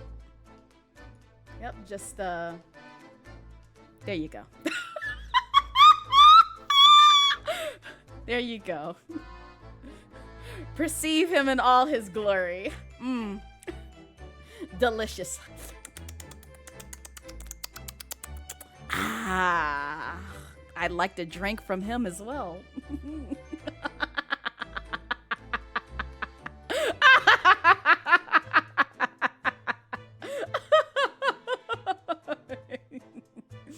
Oh man, I'm terrible. I'm absolutely terrible. Yes, God tier. God tier, best boy. Best boy, you cannot fight this. We love our little feral men. Yes, yes. You're welcome. You're absolutely welcome, Sakura. Ask anytime. I'll throw up some more booba. You're motivated to draw him again. You got this. You got it. I trust you. We can always use the time to investigate more thoroughly. Well, I mean, let's start with this random ass lunchbox that we see over here on the floor that y'all can't really see. But you know, hopefully the camera pans in and zooms in on all the events. This little trunk wasn't here before, was it? Oh, it appears to be made of metal. It must be very heavy. You could clock somebody over the head with it. I wonder who it belongs to. There are some initials on the outside. Look, TG, Tobias Gregson. Let's ask one of the policemen if they know how it came to be here. Who is yelling at us? Is it Gina? Hey, girl, we missed you. How you doing? How you doing, baby girl? I hope you living life. I'm sorry about your, your mentor. He got himself involved in some shady business, and now we're having to try and figure out who made him a corpse because of said shady business. But how you doing? That's my trunk, isn't it? Hands off! Gina! Where were you hiding? I don't know. You leave something unattended for a few seconds, and every Tom, Dick, and Aries got his greedy eyes on it. Just a wild guess, Gina, but What? Spit it out, Odo. is it fair to say that you've only owned that trunk since this morning's trial? What? What are you trying to say? Come on. This trunk goes with me everywhere. Always has. Where'd you been this last year? Oh, goodness! Hello. Trying not to incur your wrath, mainly. Well, I guess, do we need to speak with you about your boss and this trunk? You should hear them talking about the yard now. They should be ashamed of themselves. They're saying that it was the boss who killed them all. Bludgers. You mean that whole Reaper thing? Who's the plushie? Gee, I wonder who the plushie is. Gee, I wonder. Here, let me help you out. You should click on that link to see who the plushie is. See who that is. He might be familiar. He might be very familiar from, some other portion of media. But yeah, you should definitely, click on that link and peep the things. Yeah. Apparently the boss was investigating stuff that no one else at the yard knew nothing about. Stuff to do with all them criminals. What got off scot-free? Yes, the ones prosecuted by Lord Van Zieks, who used bribery and corruption to evade conviction. Well, then obviously it was that bloomin' Reaper giving the orders, weren't it? But why would people be suspecting Inspector Gregson of being involved in the killings? There was a notebook hidden in the office. Oh no, this doesn't sound good. It had details about all the crimes that he'd been pegged as the Reaper's work. What? Where's that notebook? No. Did you see it, Gina? Did you see that notebook? They wouldn't flamin' let me. 'Cause I'm just an apprentice, apparently. But it was me who found it. He was my boss. That's right. But she still ain't got it. I was pretty miffed about it, so I sneaked a peek at what it said anyway. Oh, that's our Gina, yep. The sussy-wussy girl. But talk about it. Let's talk about it. So you managed to see what was written in Gregson's secret notebook anyway, did you? Way I see it, it's my right to read what he wrote. And what had he written, Gina? Dates, times, places, names, an whole list of them. All details about the bludgers supposed to have been done in by the Reaper. But there could be an explanation for that. Perhaps it was a record of the inspector's investigations into the Reaper's activities. Exactly. That's what I said. That's the first thing you'd think, right? As it happens, it was full of names I recognized anyway. Well, the Reaper's targets were almost exclusively known leaders of London's criminal underworld. Well, yeah, but there was one name right at the end that was a bit odd. At the end of the list, you mean? I'm pretty sure the date against it was 31st of October. Oh, Halloween. Oh, the day before the inspector was found dead. So, what was the odd name? It wasn't like a name I've seen before. It was something like, Nah, it's no good. I can't remember it. I don't think it was an English name, put it that way. Yes, Matthew. Blaze the Menace, hope you've been good. Hi, Witcher. Welcome in. How you doing? How's your Saturday treating you so far? Oh dear, what a pity. There was something else too. I don't know if it matters, but the same name kept coming up over and over. I am the Menace? Says who? I could be on my best behavior. What you mean? What you mean I'm a menace? I behaved all stream. Prove me wrong. Shin, was it? Don't suppose it means anything, but...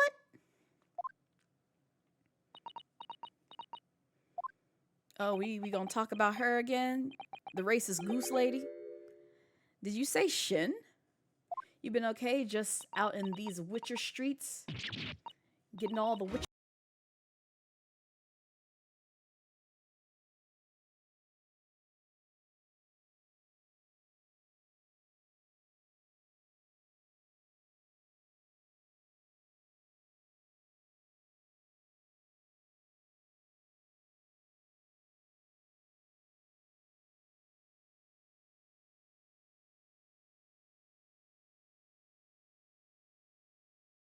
Yo, Cryptid! Thank you so much for the raid!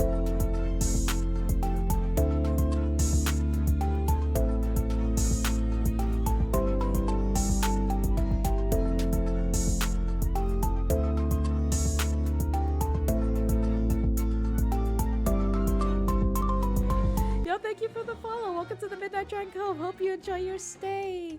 But how are you? How goes the detective work? It is going. We're trying to speed run this game because I've been playing this game for roughly about a year now. No lie. It's so long, but at the same time, I only have myself to blame because these streams typically turn into just chatting stream very quickly. But how are you? Welcome in, Raiders. Hi, if this is your first time here, I'm Blaze at Midnight. I am a Dragon VTuber here on Twitch, and we are playing the Great Ace Attorney Chronicles, which is set prior to the events of the Ace Attorney trilogy. So we are playing as Phoenix Wright's ancestor in this game. So it's been a time. But how was stream? How was the Baldur's Gate? The Balding Gates. The Gates of Bald. How was it? Did it treat you well? Are you enjoying it? How are the things? And also, I'm so glad to see you. I know I've been following you on Twitter for like some time now. So when I saw you on Twitch and Lovmura stream the other day, I was like, oh, you know what? I'm not following them on Twitch. Let's fix that. But it's so good to see you. I hope you're doing well. Oh gosh, and also, while you tell me all the things, I do have a nice little raid video for you guys, so sit back, relax, and see some of the content that you can see on this channel. Haha, and get to know me. My path is the only path I can take. Yeah, I know it's chosen. There ain't no easy road. Gotta create it. It's not given. I'm just living. I'm just living. Coming through now. Coming through now. Coming through. Shake it like it's heat. Hold the drive. Coming through now. Coming through now. Coming through. Watch where you're going. Hold the drive. Let the downside up to top notch. Whatever haters do. Hot top that. Do it like this. Do it like that. Do it like how it did. But now I do it like what? Feed your artist. Determination, like just imagine things that happen. Set the ass laughing. You go bet. Please gotta keep asking. Losers terribly de facto. What you don't possess, it's not in stores. I work my ass while you in a bed store. Turning dust to gold, hardcore. Coming through coming through now. Coming through, coming through, coming through now. Coming through, coming through, coming through. Shake it like a seat. Hold the drive. Coming through, coming through, coming through now. Coming through, coming through, coming through now. Coming through, coming through, coming through. Watch where you're going. Hold the drive. Coming through, coming through, coming through now. Coming through, coming through, coming through now. Coming through, coming through, coming through. Shake it like a seat. Hold the drive. Coming through, coming through, coming through now. Coming through, coming through, coming through now. Coming through, coming through, coming through. Watch where you're going. Hold the drive.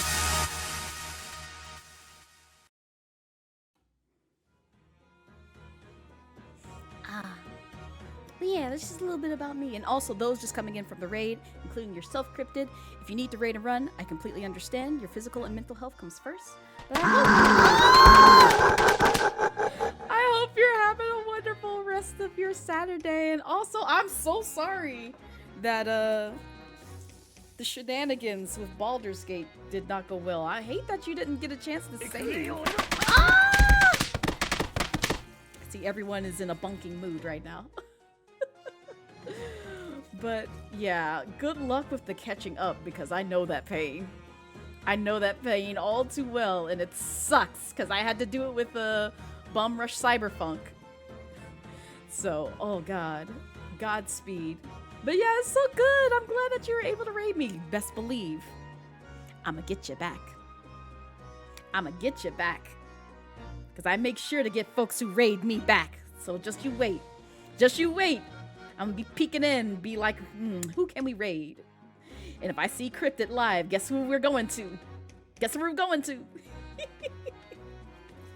But we live like revengeful raids.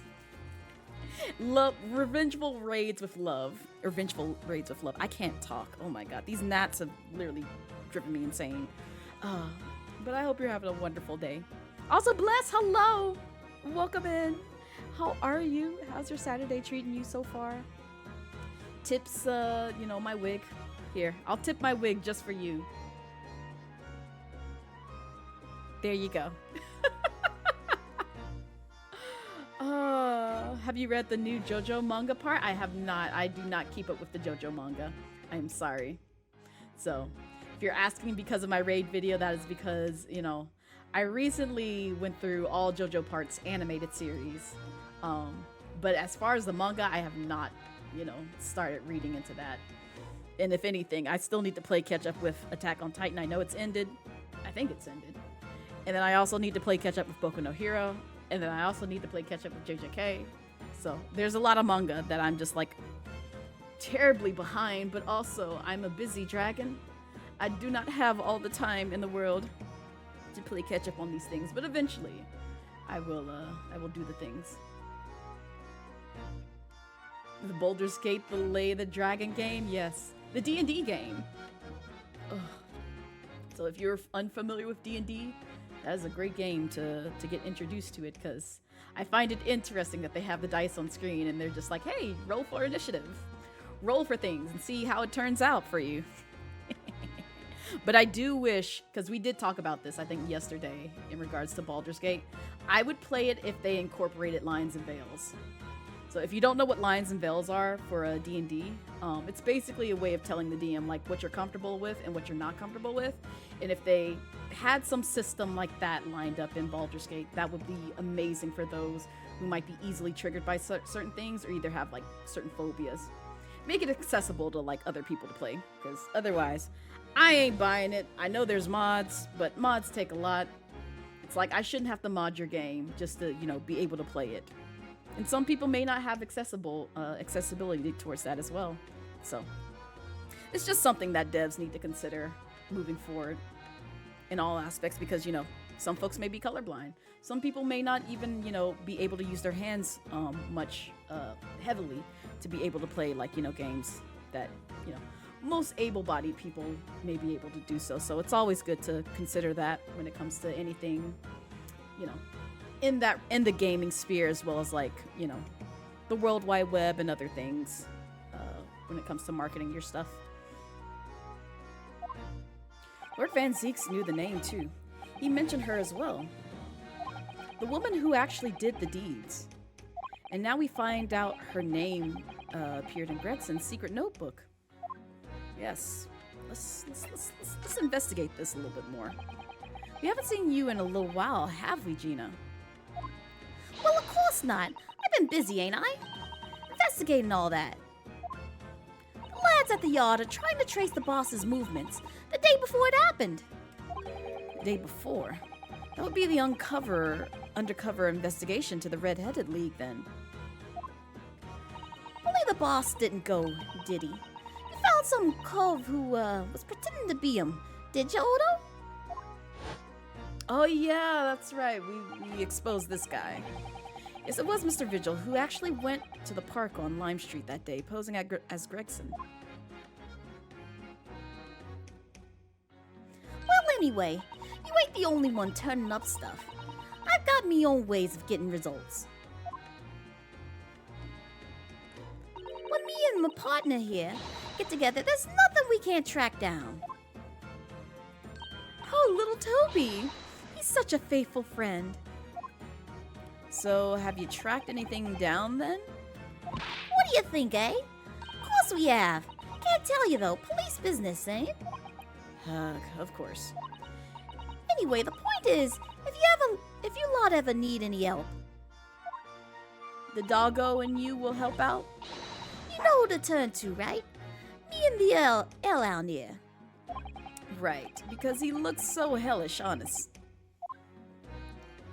Not us questioning about the hellhound. Are you gonna pick up the good boy again? So we can see him wag? Gina, about your hellhound there. Chief Inspector Toby, you mean? He's the pride of the force, he is. In Japanese, police dog means something quite different and not altogether nice to those involved in crime. But here in Britain, it's a wonderful compliment, it seems, for a canine at least. It should be. After all, in the great exhibition case the other day, it was Toby who managed to locate Drebber's workshop. It was. Maybe it's time for another demonstration of what the super dog can do, eh? Do we have something the Chief Inspector could catch the scent of, I wonder? That is a good thing. Yes. Maybe the wig?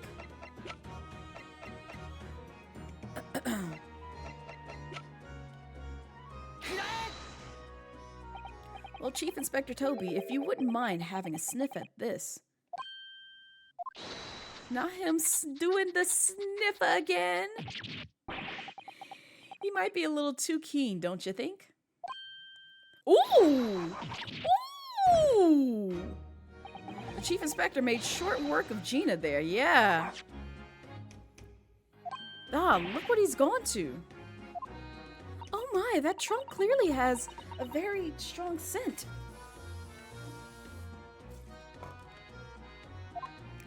Of Inspector Gregson.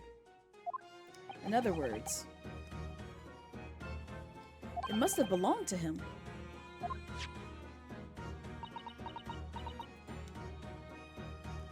Oh, all right. It's a fair cop, I suppose. And you nearly got away with it, too. You always talk so proudly of Chief Inspector Toby's nose and what it can achieve.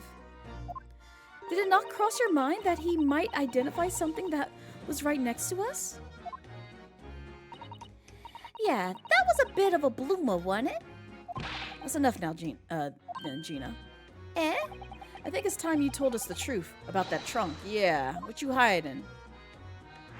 What you hiding? Because Toby went for you. It wasn't like that. It wasn't like that. It wasn't just. It just weren't. Were you talking about, what were you talking about? I know what's going on through that head of yours, but that ain't what happened. All right then, what did happen? Well, like I said before, we were trying to trace the boss's movements. So I let Toby here have a whiff of the boss's overcoat. As soon as I was done with that, he went off like a shot. straight to that sandwich. Sandwich? Talking about fish and chips, not a bag of chips. Mr. Naruhodo, I believe Gina means the witness. Oh, yeah, that's right. That old guy who was also the person who drove the carriage in some cases back. Oh, I forgot about that sandwich, right. Yeah, he had it in between them wooden boards of his, the boss's trunk. What? Interesting. You mean when they heard the sound like a gunshot and all piled in here? Exactly. He nabbed it from the scene. Goodness. Me and the chief inspector gave that sandwich a good grilling, and you know what he said? I thought it might fetch a good price and the chap wouldn't need it anymore, so... That's not all I did. No, that wasn't finished reading. Would you Adam and Eve the cheek of it? Eh? Still the dead's boss's stuff to flog. So Miss Venus wasn't the only one to meddle with the scene of the crime then. How could they? So anyway, that's how it happened. It is a pretty decent trunk, so I figured might as well make use of it. Is there something wrong with that? Eh? Well? Maybe you and Mr. Sandwich should try to find the answer to that question together. I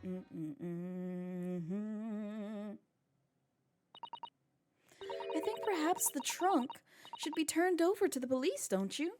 What are you on about? I am the police! You make a fair point. But also, no. Gina, if you wouldn't mind, could we maybe examine it? Yeah, alright then. Do what you want with it. Thank you. We shall make a detailed record of our examination of the evidence. Greggson's trunk has been entered in the court record. Who is growling? What's the matter with Toby? Why is he acting so aggressively towards me all of a sudden? Mr. Naruhodo, be careful. It must be the trunk. Whoa! Where you come from? Where you come from, Fluffy Buns? Toby, oi! What are you doing? You're gonna lick his face off! Mr. Naruhodo! Mr. Naruhodo! Uh-oh. Gina, quickly! Hail a carriage! He's fine. He's just getting loved. Mauled with love. It's like Roxanne. Roxanne Wolf from, Five Nights at Freddy's. She's not eating you. She's just mauling you with love. Exactly, Blue. Pubby.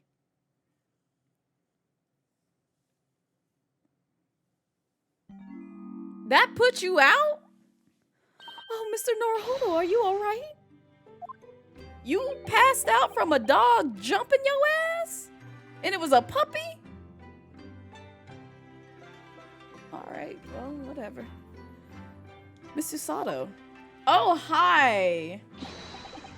I know you're going to make some sort of, joke about, what just happened. Ah, conscious again, that lass. A blessed relief, my dear fellow. After all, to drop dead after a moderate licking by a small terrier, most unseemingly, of course. And there you go, down goes Sholmes. What is or isn't seemingly is irrelevant here, Mr. Sholmes. Also, I like y'all's little table, it's cute. I'm so glad there's no lasting damage. How are you feeling? I'm fine, thank you. Did you bring me back here? Ah, what's this on my head?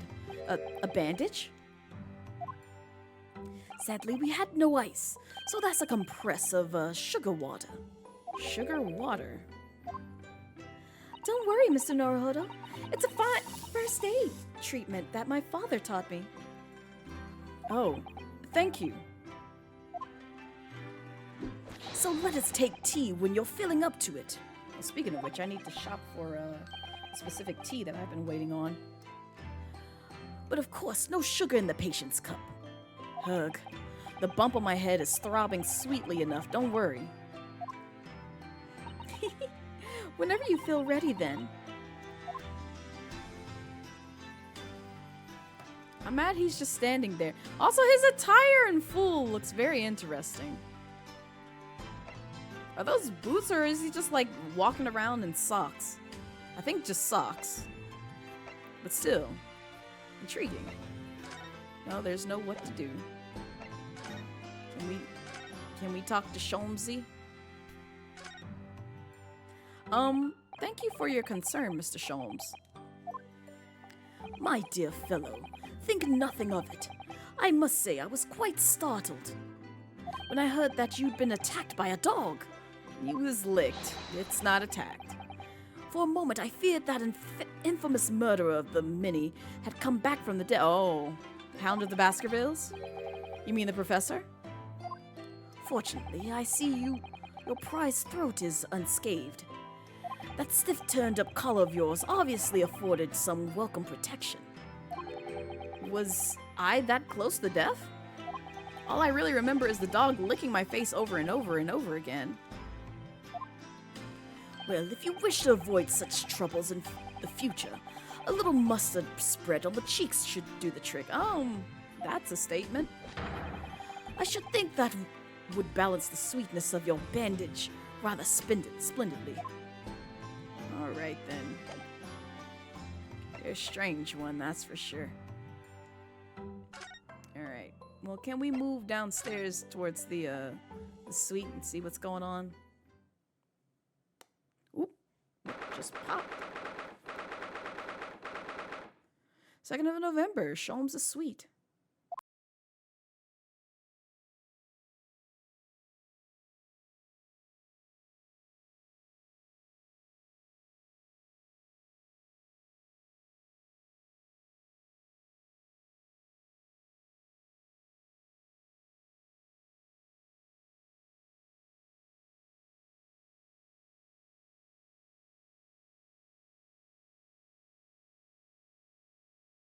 Nova, thank you so much for the raid. Oh, I was wondering what that music was. I was like, that is not from my stream. That is the game. But welcome in, Raiders. Hi, if this is your first time here, I'm Blazette Midnight. I am a Dragon VTuber, and we are playing the Great Ace Attorney Chronicles. Forgive the music that's playing in the background. That is completely the game. Oh, God! But also, hi, Guilty. Hi, Loser. Hello, Void Lining. Welcome in. I hope you guys are having a wonderful Saturday so far. And also, how was the Mortal Kombat 1 shenanigans? How are you enjoying that game, Nova? I saw you go live, and I was like, I need to peek in there, but I was also trying to wrap up some things for later on this weekend. But I hope everyone is doing well. And also, if you need to raid and run, I completely understand. Your physical and mental health comes first. But if you want to stick around, I do have a short little raid video to show you that can show you some of the content that you might expect on this channel, including me. So stay tuned. My path is the only path I can take. Yeah, I know it's chosen. There ain't no easy road. Gotta create it. It's not given. I'm just living. I'm just living. Coming through now. Coming through now. Coming through. Shake it like it's heat. Hold the drive. Coming through now. Coming through now. Coming through.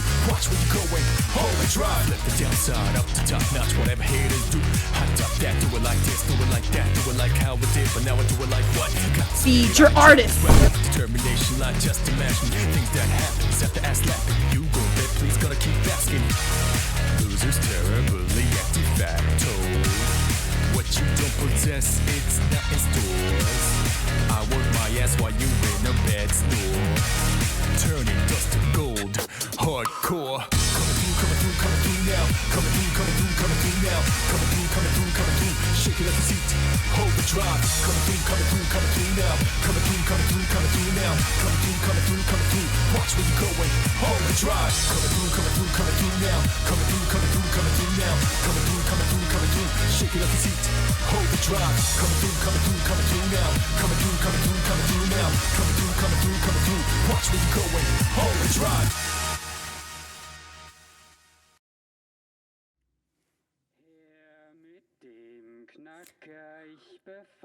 Welcome in, Raiders from Cosmac Ray's stream. Welcome in. Also, thank you for sharing your community with me, Cos, as well. You came in at literally just the perfect time because the raid video had just started.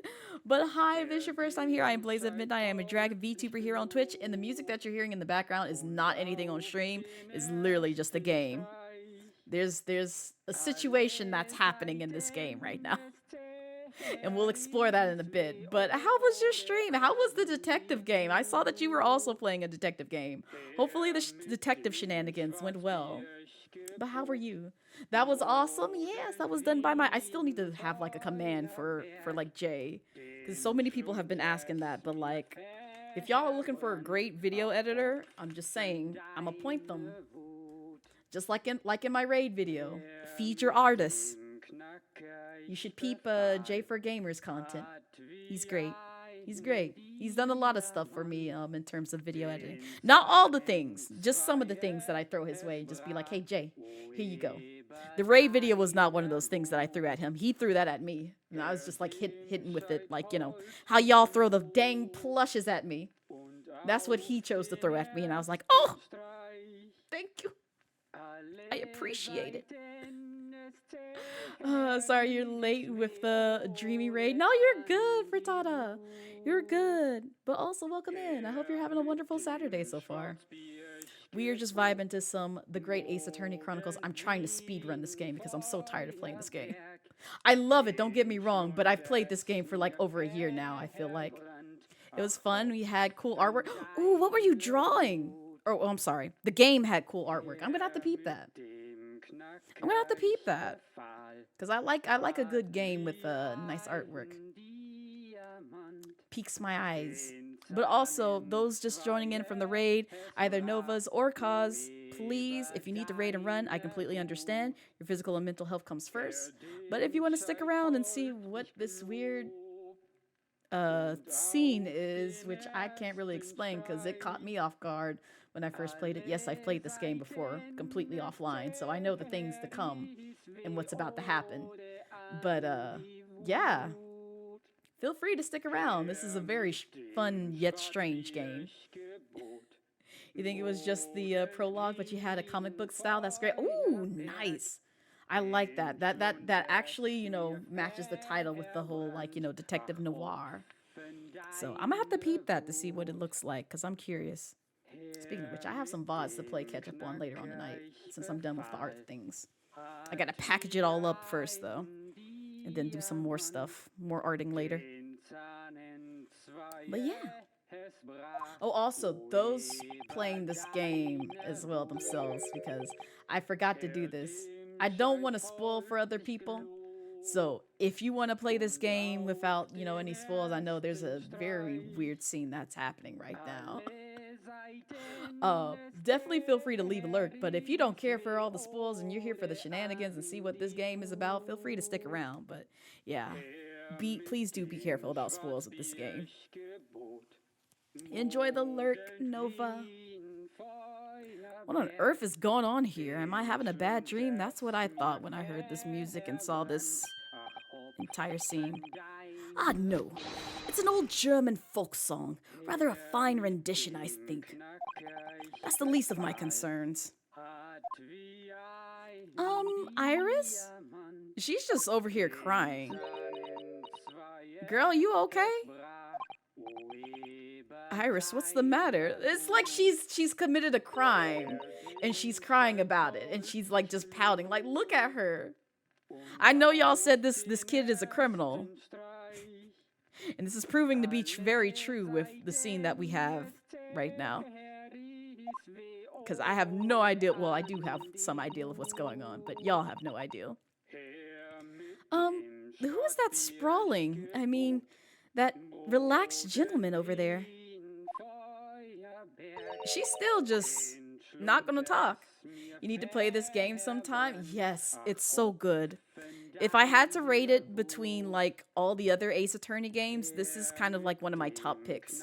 Because I played everything except for the game that's coming out in 2024, which is the Apollo Justice games, and also the Miles Edgeworth investigation series. Because those haven't been, I think one of them have been ported over, but the other one hasn't. So I'm just like, but I've watched the playthrough of both of them, so I know what happens.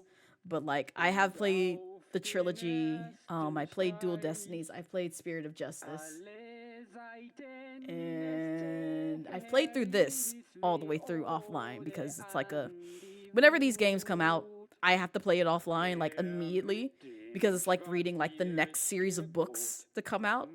And so I played this like as soon as I got off work, all the way up to like 2 or 3 a.m. in the morning, until I got to a good stopping point, and then just continued that until I finished the game. But yeah, it's a great game. I highly recommend it. Iris, is she even listening? No, she's just listening to the weird music that's playing in the background. Excuse me, sir. I do apologize for troubling you whilst you're singing so merrily, but would you be kind enough to explain the situation? I don't think he's singing. He looks knocked out. Like he was poisoned with some tea, because he's holding a teacup in his hand, too. Well, that worked. A crooning gentleman and a mute young girl, a rather tantalizing juxtaposition. And one that appears to have incited the gods of deduction within me to find their voices, too. Ah, Mr. Sholmes, do you mean? Iris, you should have seen this coming, honey girl. You live with the man. The strains of reasoning within me are playing now as a delightful duet. One melody sings of a reunion full of nostalgia, whilst the other is a morose theme about the great secret you're trying so desperately to conceal, Iris. She's still not talking. She turned as white as a sheet. So as usual, you've instantly seen to the very heart of the matter. And by the time my own brief performance is over, I feel sure this gentleman's song will reach its finale. So then, to Musicland, where all the sweetness and delicacy and harmony. Pray, do enjoy Herlock Sholmes' latest logic and reasoning spectacular. Oh, we're doing this again. Also, this is normal attire when he's at home, but I have him in one of the costumes, like what you see in the screenshot, kind of. Yes, this game has costumes. Firstly, we consider the gentleman's nationality. Clearly, he's a German with no grasp of English language. As evidenced by the Germanic song he sings and his apparent inability to understand when asked to desist. So, why is the man here at all, and in such apparently high spirits? He's knocked out. What you mean? The answer, of course, Iris is clearly known to you. Indeed, we need only follow the gaze of those bright young eyes to unravel that particular part of this mystery. Do we? The reason for the man's mildly irritating warble is revealed by the herbal tea. I mean, it does look really sus. You obviously offered our German guest a cup of your latest herbal blend. The tea's delectable flavor has made the man's spirits soar.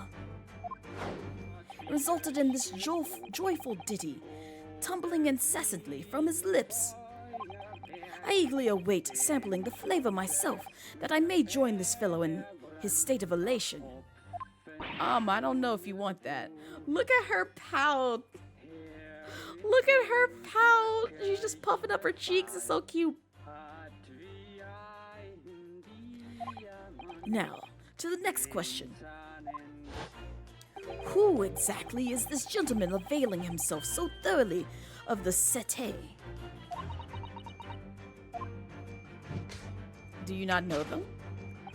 As it happens, a number of years ago now, a certain gentleman of German origin engaged my services in solving a particularly delicate case. He required the retrieval of letters once sent to an acquaintance that might have proved problematic. In order to conceal his noble identity, he also arrived at my office in a mask. The gentleman's name was Wilhelm Grotzrick Sigismund von Ormenstein? Oh god. I probably butchered trying to say that name, but I at least gave it a try. The King of Germany. If my memory serves, the mask worn by this gentleman is identical. Yes, there can be no question that mask belongs to the King of Germany. It would appear that His Majesty remembers the fine service I afforded him, and has decided to show his face again, mask and all, in order to express his gratitude. A well-mannered monarch indeed, when you agree, my dear fellow. So the identity of this masked visitor is, in fact, my former client, the King of Germany. Indeed, his son is currently in London as well, enjoying the wonders of the great exhibition. Why do I feel like you're lying? Who is this King of Germany that you proclaim you know? Which leaves us with one remaining imponderable. Yes, you young Iris. She's still just gonna sit there and pout? But your apparently inexplicable silence is unable to hide the truth. Yes, the reason for your muteness is concealed inside that, knapsack. A £5 note, I believe.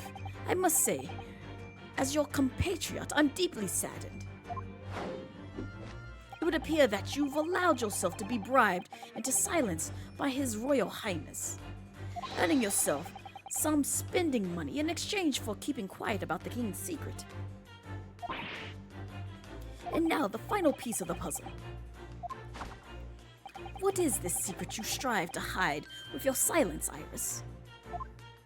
Ah yes, we need only follow that brief involuntary twitch of your eyes to find the answer.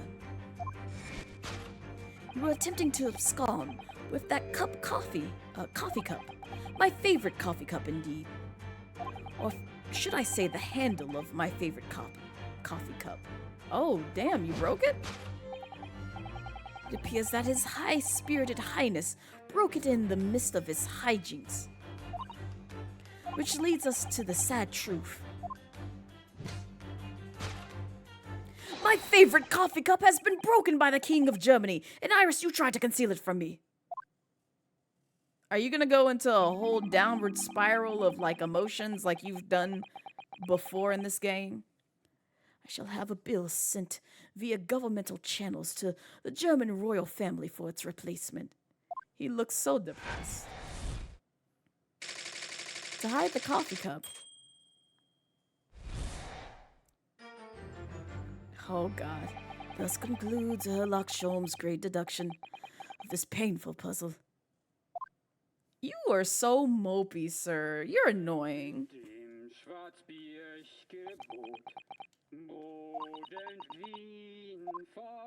He's still moping. Are you serious? With your silence as well. The fellow's jovial warbling rather rings in the ears, does it not? It's not him. Mr. Sholmes? I must say, something does rather trouble me. Pray, Miss Susato, do tell. His Royal Highness doesn't appear to have moved a muscle since we arrived. Ah. And you haven't said a word, Iris. She looking so shy and innocent, and I know she guilty of something.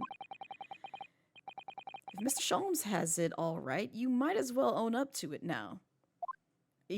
has it all wrong, but she's up to something. Your reasoning isn't entirely without substance, I must admit.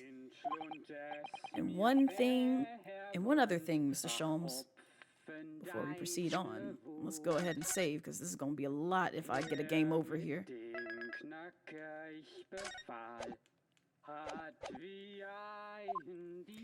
Yet another grievance, Mr. Naruhodo? Surely not.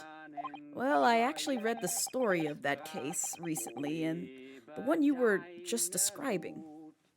And according to that at least, it wasn't the king of Germany, it was the king of Bohemia. Oh my lord, you don't even know which king you greeted. Goodness, was it? Oh god. Yes, that's quite true. Master Gotz, the prince, testified to that in court. In his words, I have come to see the great exhibition all the way from my home in Bohemia. Child, I would ask you to keep that minor error to yourselves. It could easily become quite a scandal. Sure, anything for you, Sholmes. I believe, Mr. Naruhodo, that it's our turn now to make some corrections to a number of minor errors that may have slipped in. Yes, even Mr. Sholmes is willing to admit he might be slightly wide of the mark this time. Slightly. Although it's clear that Iris is definitely hiding something. We need to find out the truth behind this mysterious scene. But one truth is uncontrovertible. My favorite coffee cup is no more. You still moping about that coffee cup, baby. We'll get you one at the dollar store. Just hold on. So, shall we embark again? On a joint presentation of Herlock Sholmes' logic and reasoning spectacular? Yeah. Let's go ahead and fix it. Hold it, Mr. Sholmes.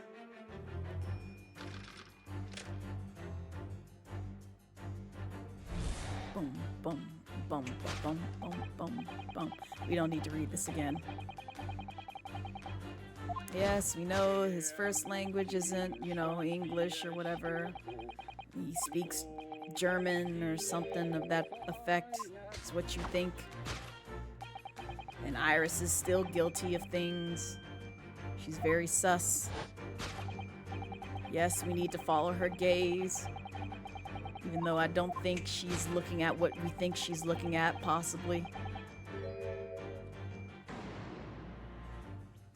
So, what is some mix of herbs that gives you the urge to sing? Goodness, I should like to try. No. And I'd like to hear you singing, but this man, just how long does he intend to keep up with that tune? Do you suppose? As I said, he's been stock still the entire time. If you look closely, his lips aren't moving either. Exactly, which means he's not singing. Ah. So I'm not sure what's actually responsible for the spirited singing. But I suspect the answer lies in the end of Iris' gaze. What are we looking at? Is it this? Can we look at this? Wait, this is a gramophone, still rarely seen in our own country.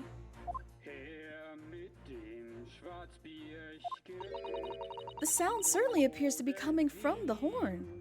But machines singing? That can't be right. Ryunosuke, it's a thing. Science and technology are changing the world rapidly, Mr. Naruhodo. What's right is changing too. Ugh, it's too much for my brain. Well, at least we found our answer. Yep. Reason for the man's mildly irritating warble is revealed by the...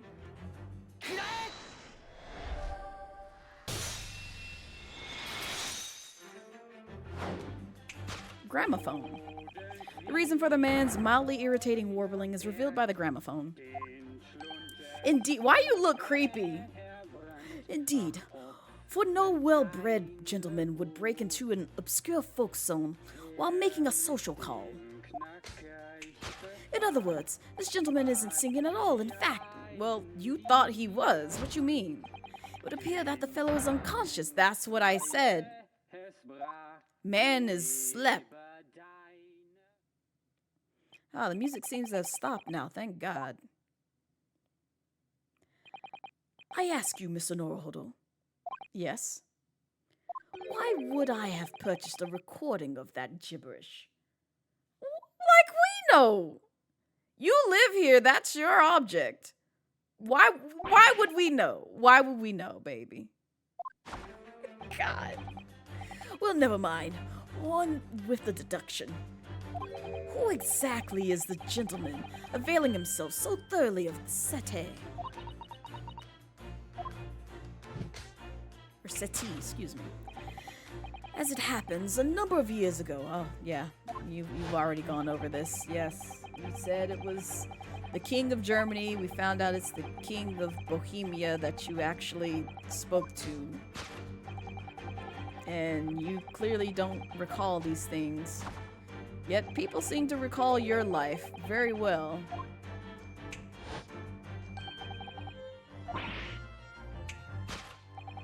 Iris, baby girl, why you look so pouty?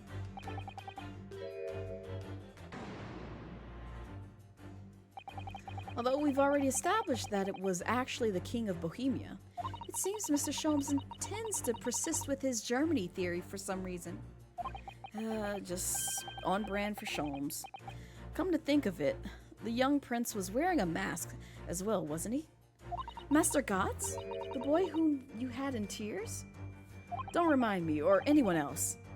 Do you suppose all members of the aristocracy of mainland Europe wear masks? I'm sure they do. Well, probably. Anyway. The point is, that mask doesn't belong to any king. No, that's right. As we well know. Because we can identify the true owner of this mask. Isn't that Kazuma's mask? Because he wore this.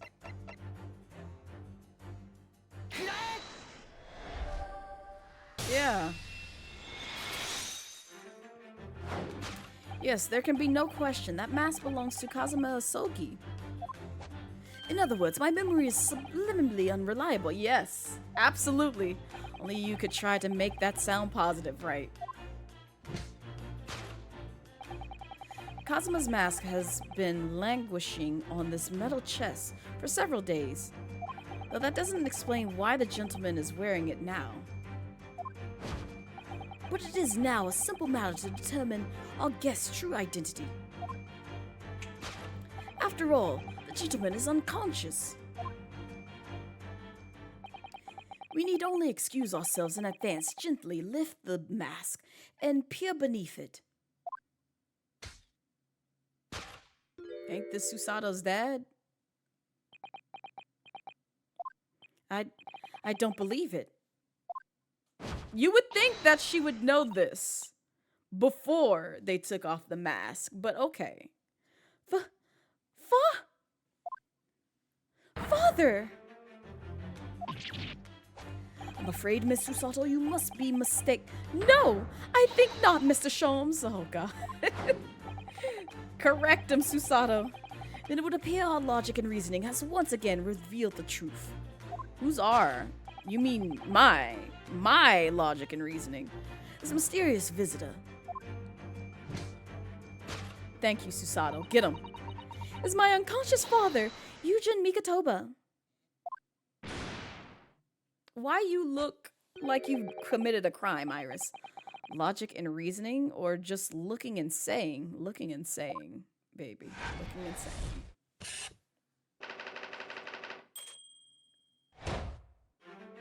Good job.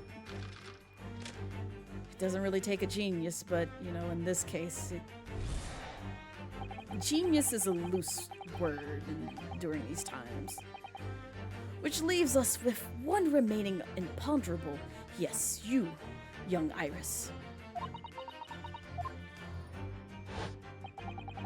But your apparently inexplicable silence is unable to hide the truth. Oh, we read this before. Yeah, she's hiding something. It is in the knapsack. Or at least it looks like something's in the knapsack. So that's a £5 note poking out from Iris's knapsack, is it? Oh dear, I can't be sure. Most money that we encounter is in coin form. I know, I'm not even sure if we've seen any banknotes here in Britain at all, have we? But anyway, Father would never have paid money for Iris's silence. I would think not. Imagine that, bribing a child with money. He certainly seems like the silent type himself, though judging by his present state, there must be some other reason for Iris's silence, I suppose. Perhaps what Iris is trying so hard not to give away with her eyes is something entirely different.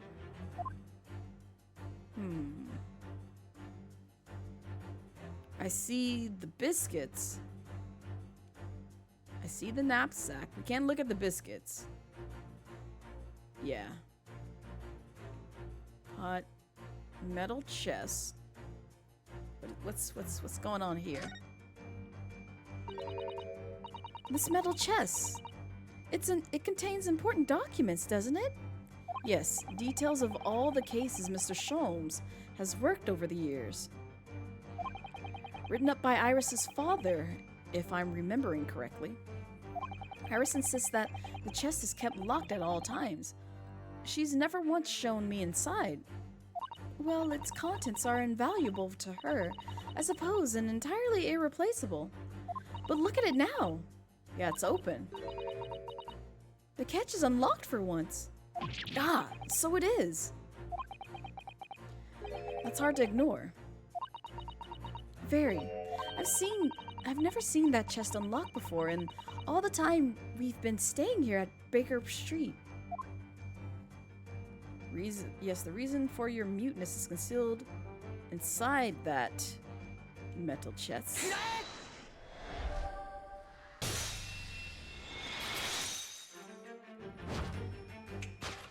Yes, the reason for your muteness is concealed inside that metal chest. An excellent observation, for upon closer inspection, there's something different about the chest's appearance. It's kept locked at all times, and now the catch is open. Evidently, this has something to do with your refusal to speak, Iris. Oh, look, he looks so disappointed. But it's a simple enough matter to incite you to speak, I'm sure. I merely need open this chest. Oh, I think that was supposed to be Sholmes who said that. Here we go. No! Hurley, don't!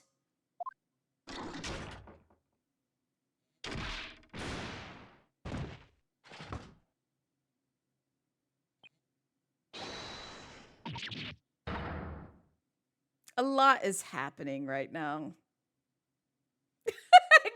Game! And the winner is Iris in the metal chest. Oh, man. He's dead. Not he's dead. Never. Oh, Hurley, I told you not to open it.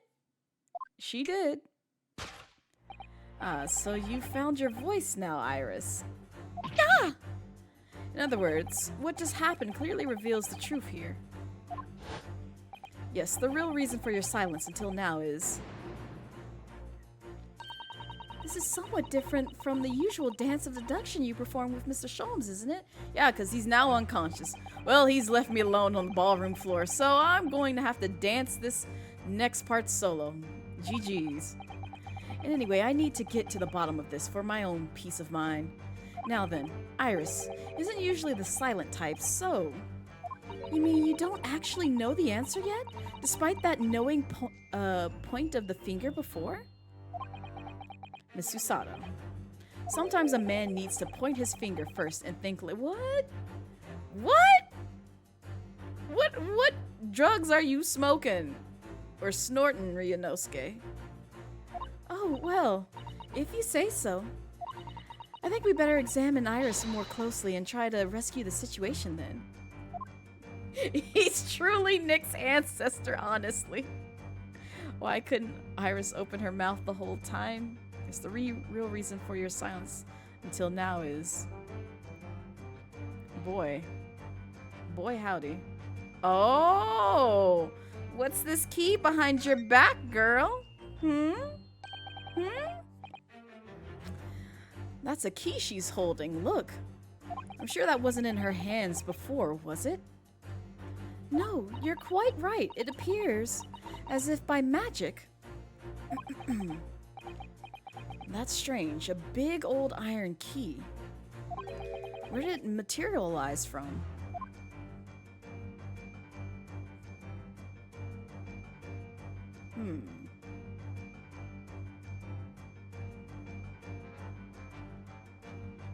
Is this all we got?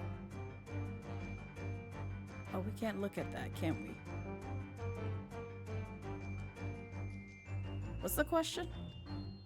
It's the real reason for your silence until now is... Oh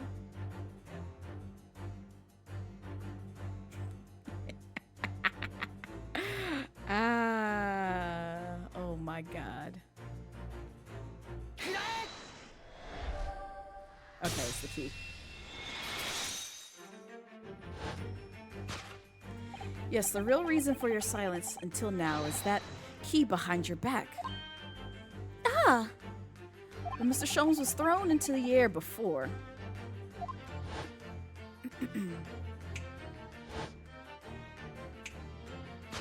Just before you called out, you tried to stop him. You slipped something out of your mouth.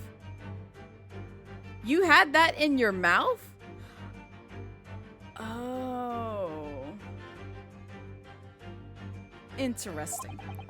That something is the key now in your hands. No doubt the key to the chest. You're so clever, Runo. So now it becomes clear. Thanks to Mr. Sholmes' graphic demonstration, we can well imagine what happened here. But... She had a dirty-ass key in her mouth, and I'm kind of concerned about that. Baby, we should probably take you to a hospital or either wash out your mouth. Professor Mikitoba also opened that metal chest only to be punched into the air and land sprawled out on the settee. But wait, that doesn't explain all the facts. What about the stylish scarf and the cup of tea? And above all, why would he be wearing Kazuma-sama's mask? Because it was on the chest, and so when he opened it, all of that popped up onto his face, I'm pretty sure. Well, for those curious details, I can think of only one explanation. Clearly, an unbelievable miracle took place in this room. Because all that was sitting on the chest, if I'm not mistaken. Isn't that right, Iris? Well, I wouldn't call that a miracle, but it explains why certain things are broken. Because, like I said, that was sitting on it. Consider how the room was arranged before this whole painful experience took place. When Professor Mikitoba opened the chest completely unaware of what awaited him inside, the mask was flung into the air just as he was, only to land neatly on his face when it fell back down. And the teacup's journey through the air ended when it caught on the unconscious professor. It caught on his finger? Yeah, that is a miracle, I'm not gonna lie. Both of those, that and the mask. You mean to say that the stylish scarf is actually just a tablecloth? It's the great detective's office, after all, a place of miraculous deductions. Y'all gonna dance? Would you expect anything less?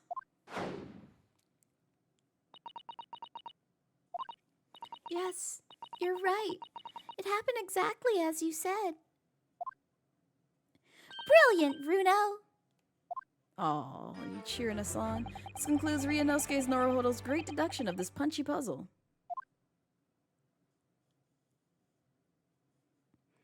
So then, why don't I make a fresh pot of tea for us all? Are you about to poison us? Not him getting up! An admirable performance, Mr. Norohodo. When did you wake up? But in the final act of the show, there, you rather missed everything of importance. Everything? What you mean? Mr. Sholmes? If you would cast your mind back to my earlier deduction. Iris, clearly you're hiding a great secret. Ah! She is, from the look on her face. Mr. Sholmes must be right. Whatever the great secret is, the cat isn't out of the bag yet. So I put it to you again. You were attempting to abscond that with that coffee cup. It really is a shame about Mr. Sholmes' cup, yeah? He must have been smashed when Professor Mikatoba opened the chest. Oh dear, so many things seem to have been broken here. But now that the deduction has taken a different direction, Iris doesn't seem to be trying to hide the broken cup anymore. In other words, her great secret is something else. Let's put our observation skills to work here. One final time then. Bum bum bum bum bum bum bum bum. You see the note. Oh god. You see broken coffee cup. Oh! Oh, what's this? Ah, look there. There seems to be more papers there. Is Iris trying to hide them underneath the tray? The insignia, Mr. Naruhodo! It's an official Scotland Yard document. What? But why would Iris have that? We must have asked her. An official Scotland Yard document. So, Iris, about this case file that you're holding neatly under this tray. You're attempting to abscond with that case file. Iris, as you know very well, nothing escapes the attention of the great detective. Oh no!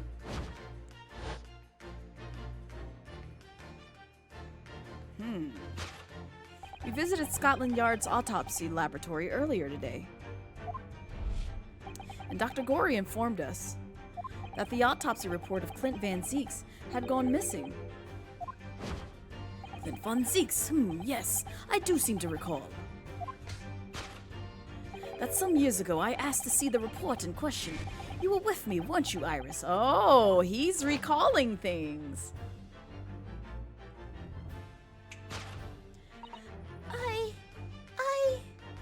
You mean it was you, Iris? So those papers you have there are... I'm sorry. Forgive me! Oh no, baby, don't cry. Don't cry. What happened? What this case file have?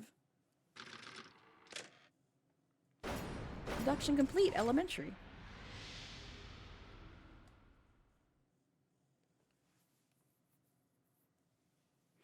In truth, I would like to have thought I could have predicted the booby-trapped chess. But it caught me completely off guard. I was very nearly the late consulting detective, Herlock Sholmes. Ah, you would have been fine. Ugh, I'm sorry, Hurley. So you mean this autopsy report really is? Yes, I took it from the lab, even though I knew it was very important. Oh, you took it. So it wasn't Hurley, you were the one who sneaked it off. Was there something in it that troubled you, Iris? Not exactly something that troubled me. Something I'd been looking for. When I saw this report, when I saw the writing in it, I knew it was Daddy's. Oh, the writing? Your father's writing? What do you really mean? Aww. Iris? Must be something that's hard for her to talk about. Forgive me for interrupting, my dear fellows. Mr. Sholmes, what is it? I feel as though the poor unconscious gentleman on the settee has been somewhat forgotten. Yeah, we kind of just left him unconscious. We not gonna wake him up? Perhaps we should find our guest somewhere more peaceful to rest. Mr. Naruhodo? Yes? would you be so kind to lend him your bed? We must do our very best to make him comfortable, I feel. Oh, yes, of course. I'll help you carry him up. So will I. No, I can manage alone, thank you. You have tea to enjoy. We wouldn't want Iris brew to stew. Oh, God, that was terrible. Yeah, you take your ass upstairs. Because there's no better way to make the professor comfortable than dragging him upstairs like a trunk. I wonder, perhaps that was deliberate. Maybe Mr. Sholmes is making himself scarce to give Iris the chance to talk more for... Ah, true. We must use this opportunity to talk with Iris. And find out what's going on. Before we do that, let's save real quick. But also, I'm going to take a quick breaky break, and we'll be back with some more of the Great Ace Attorney Chronicles. So, take this time to go get up, go stretch, probably grab you a snack, because I'm going to be doing that as well. And I'll be back shortly, roughly about like 5-10 minutes. So, probably about 6:50-ish, we'll say that. At least my time. So, be back soon.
Alright, we're back.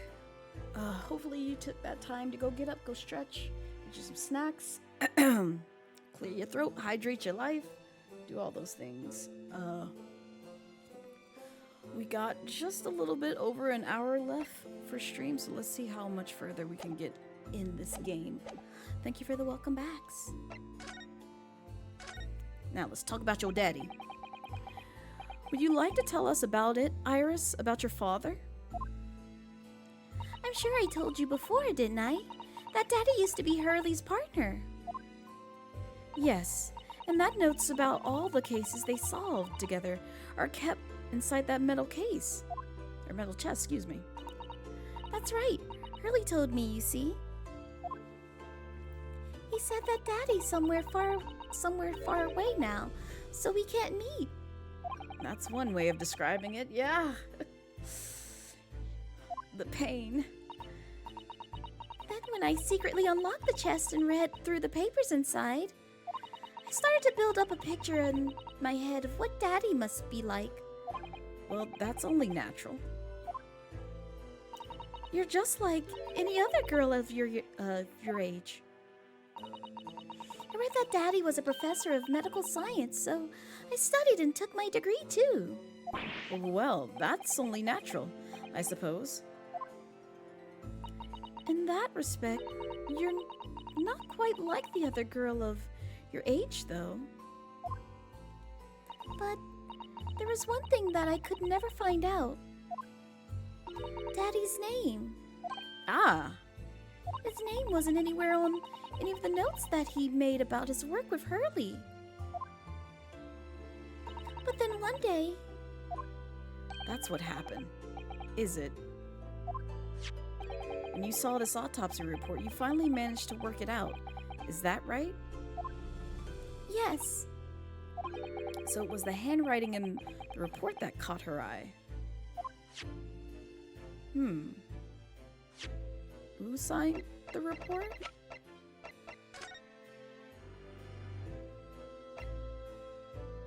Okay.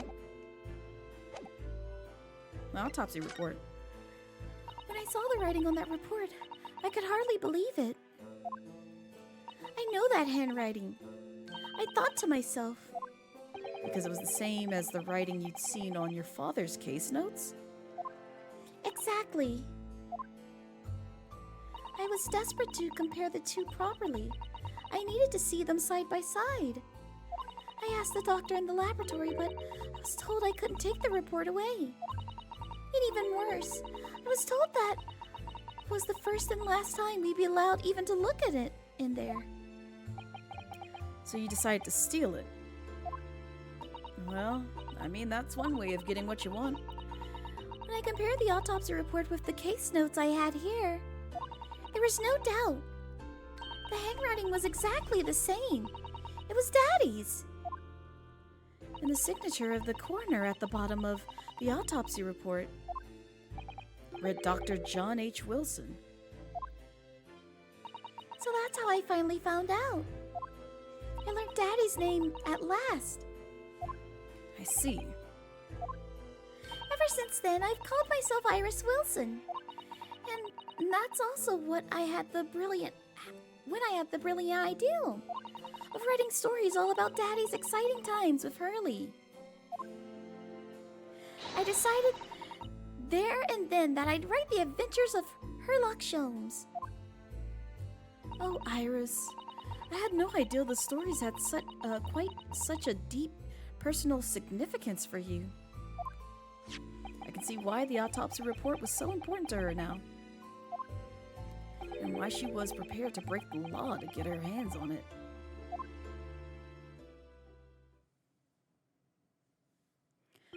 I must apologize, Iris.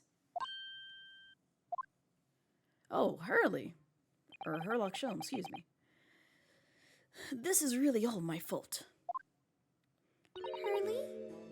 I made a promise, you see, that until the time was right, I'd keep the details about your father a secret. I know. I've been very naughty. I'll take the autopsy report back to Dr. Gory and apologize, I promise. Yes, we'll go together, I think. Oh, you're so sweet. Then let me look after it for you until we get there. Clint's autopsy report has been entered in the court record.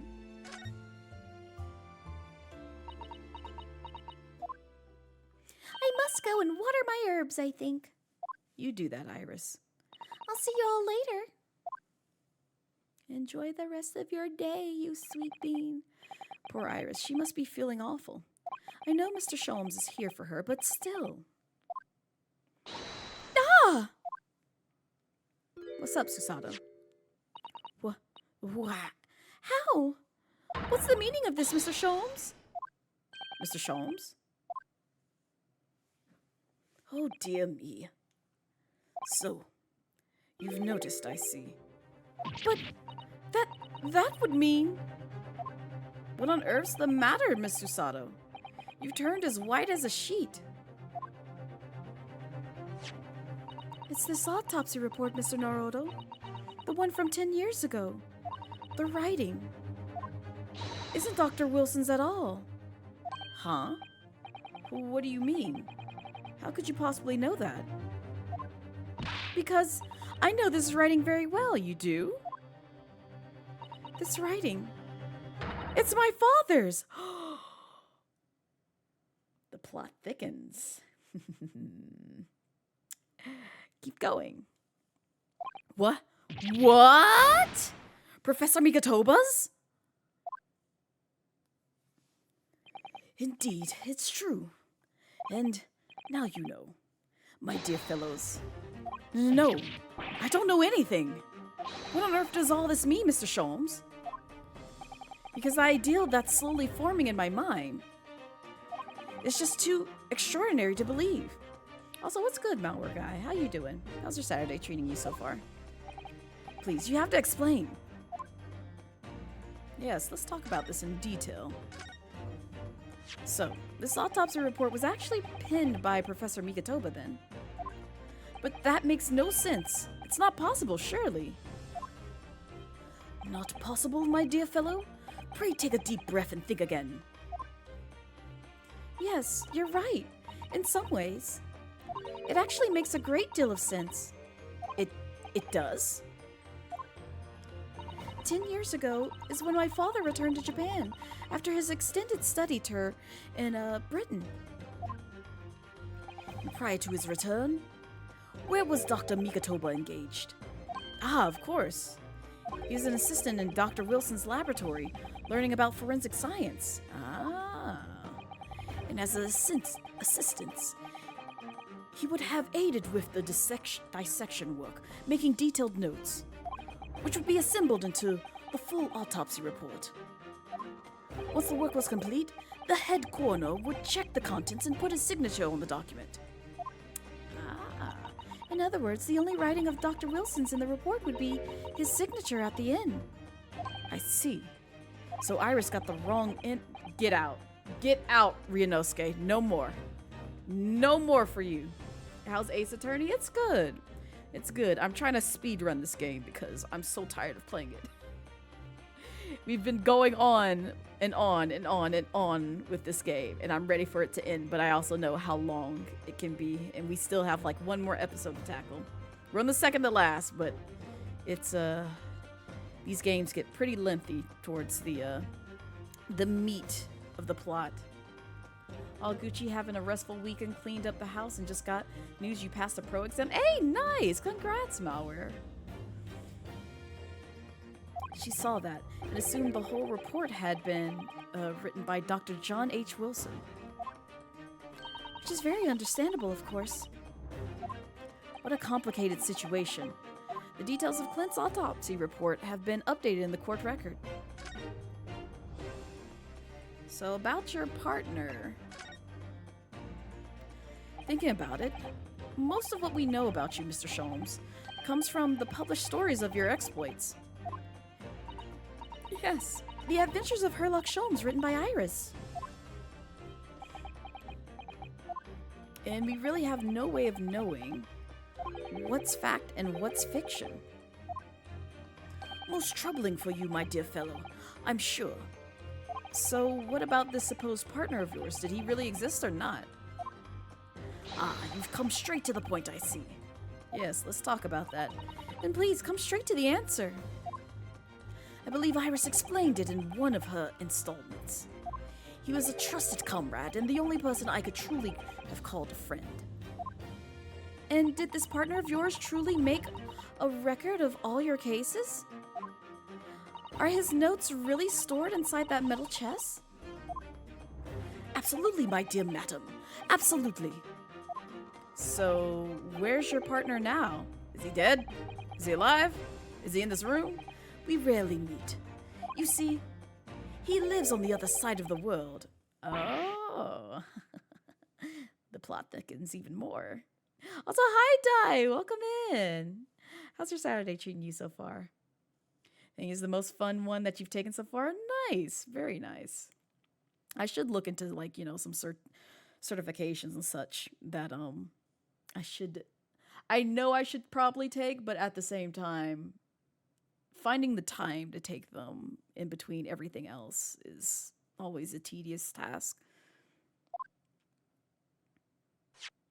But if this autopsy report and the records of all your old cases were penned by the same hand, and if the autopsy report was written, though not signed by your famous partner, there would be only one logical conclusion. Pray impress me.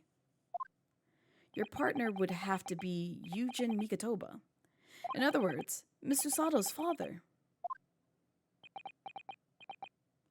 Upon my word, Mr. Norohodo. Yes. You're coming along wonderfully. You have hit upon the method at last. Have we? You finally grasped the art of deduction. I mean, we've been grasped the art, especially correcting most of your mistakes, but go off. You mean to say... Allow me to introduce you. Oh. To my great friend and partner, Mikatoba. The plot thickens even more. Oh, damn, there's an ad in progress. I don't know who all is trapped behind the ads, but I was gonna, reply to chat, but I see Twitch said, nah, we gonna put them in the ad void.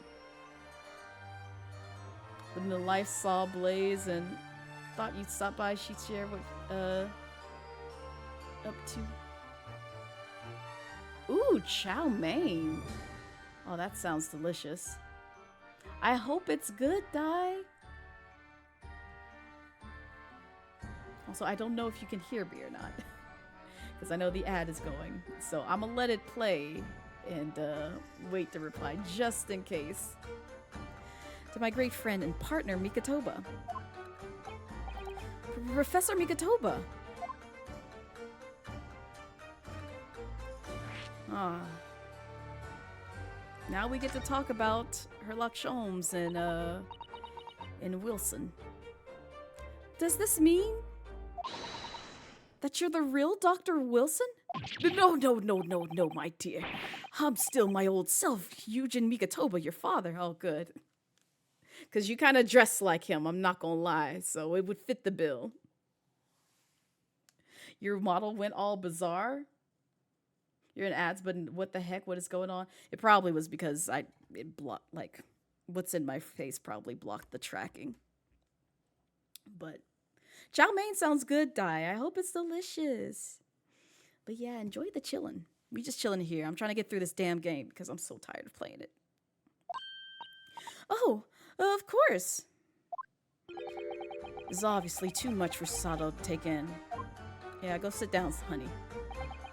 I'm here for the lore. I must say, though, my old friend has attained worldwide celebrity as a great mystery solver, is the greatest mystery of all.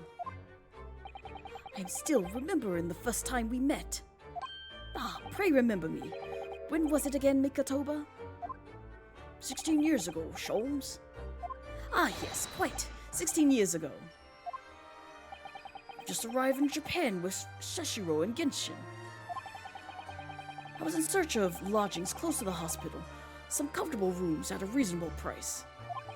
but rents are devilishly high in that particular area. That's right. So I decided I needed someone to share lodgings in the expense. And was fortunate enough to be introduced to Sholmes, who found himself in a similar situation. Is this why he housed us? I was a callow fellow back then, a mere shadow of the great detective you see before you now. Great is a strong word. I was working at the hospital's chemical laboratory at the time, indulging my curiosities for little gain. The situation of our cohabitation led to us pursuing cases together, you see. Hard to believe, it was a mere 6 years. We had a great many adventures. But in the last year of Megatoba's stay in Britain, that most infamous of cases presented itself. Hound of the Baskervilles? A case which you become rather familiar yourselves, the Professor killings. Yeah, we'll go with that title too. After the trial, Sushiro and I were summoned back home. Hardly surprising, given the circumstances. So there you have it. And as you know, all the details recorded by my trusty chronicler remain in that metal case. This is just amazing. Professor Megatoba really is Mr. Sholmes' famous partner.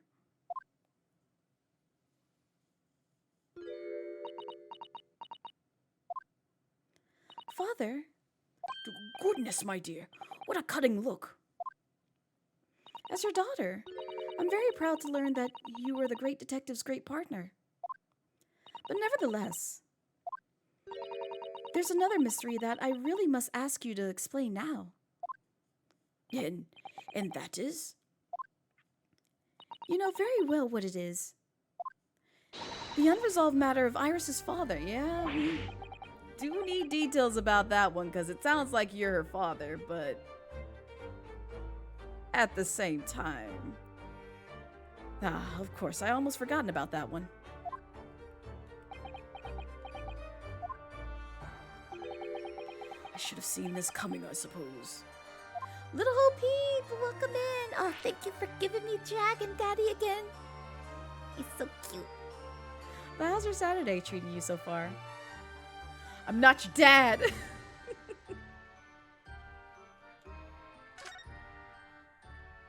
Iris told us that all the notes about the great detective's adventures that are in that metal chest were written by her father. Yeah, which is a little sus considering that it's your handwriting that we found. Isn't that right, Mr. Sholmes? That is indeed what I told young Iris. But you're Mr. Sholmes' partner, Father, and you wrote all those case notes. Then Iris's father must be you. Possibly, maybe. Are you wanting a little sister, Susato? Because we might be getting into that. How the game's going? It's going well. I've been doing well, except for at the beginning, to focus more so on the game versus chatting it up. Because these games usually turn into just chatting session. And it usually leads to food talk. So luckily I am actually trying to make some headway and finish this case, but we're not going to do that today because we still got... God, how much more of this case? Because we still got to go to the trial. Okay. So we're close to at least ending the investigation part, but... Oh, God. How many parts is this? Wait.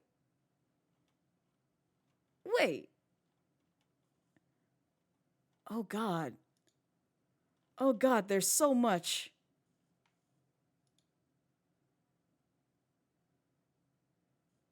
Wait, this is episode 5.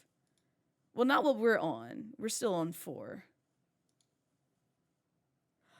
Oh, we're starting episode 5 pretty soon then. I did not realize that. I thought we had a trial. We don't have a trial yet. We're very close to starting episode 5. Thank God. Oh.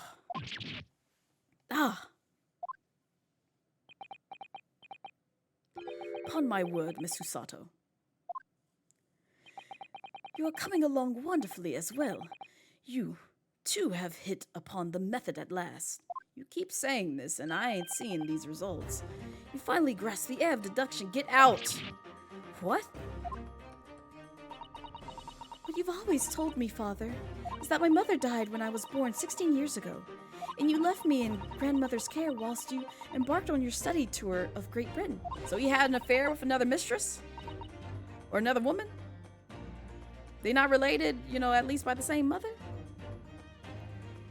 I've always accepted that, but all this about Iris. Who? There it is, Susato's ice-cold stare.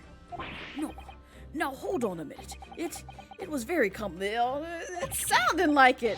I mean, it's not really, not what you think. I don't know, you just said it was complicated, so we can stick with that. And Susato's ready to, like, yeet your ass into the fireplace.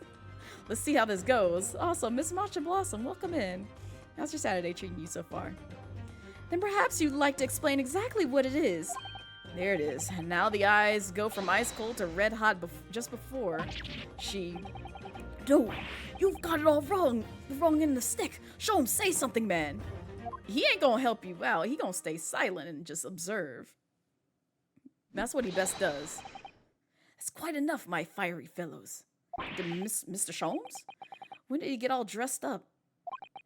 Oh, well, yeah, he put on the kitsune mask on his head. It was on his chest. I keep forgetting because I've changed his costume. He's not wearing his regular hat and goggles like he would if he was wearing his normal attire. Whilst I don't like to interrupt this exciting exploration of the past, Mikatoba and I have an urgent matter that requires a short excursion. But it's very late, Mr. Sholmes. Where must you go? Why, my dear madam, is that not obvious? My partner and I must pursue our natural enemies. Now, who might that be, Sholmes? It's been good enjoying the stream. Now over your tasty snack over here of blueberry bagel and Coopers and dip. Ooh, that sounds good. Y'all coming in here with some banger foods. Nice food choices. I like it. I dig it. So get your coat, Mikatoba. The game is afoot. But, Mr. Sholmes, I really must give Susato a full explanation, I think. Later, my dear fellow, later. Our carriage awaits downstairs already. Go on, head off. I know where y'all going. Y'all don't know where they're going, but trust me. You want to sit tight for this one. We probably won't get to it, but we might. Yeah, we might actually see some things. You haven't changed one iota, have you? I mean, really, I visit our home after 10 long years. When I opened that chest, a fit of nostalgia, I quite inexplicably passed out. And as if that wasn't enough, when I eventually regained consciousness, I plunged straight into all this. Yeah. No, you're good. You're good, Blossom. Mother, please, go with Mr. Sholmes now. What? I've no doubt whatever happened, you were acting in everybody's best interests. I trust you completely. Susato. And sending the great detective and his great partner off on renewed adventures together. It's more than I could have hoped for my wildest dreams. Very well then. We'll speak later then. So I believe your own work is done for the day. I wish you the best of luck for tomorrow. Thank you, Mr. Sholmes. Yes, Snorhodl, good luck in battle, in reaching a decision. A decision? About whether to go back to Japan, I suppose. Oh, it's something like that. Where are they going? I cannot tell you. We'll see. いろいろなことが起こりすぎた。しかし、後になって僕たちは知ることになる。その混乱の中にこそ、すべての真実を知るために必要な手がかりがあったのだと。そして僕自身が覚悟を決めるためにも、それは必要なことだったのかもしれない。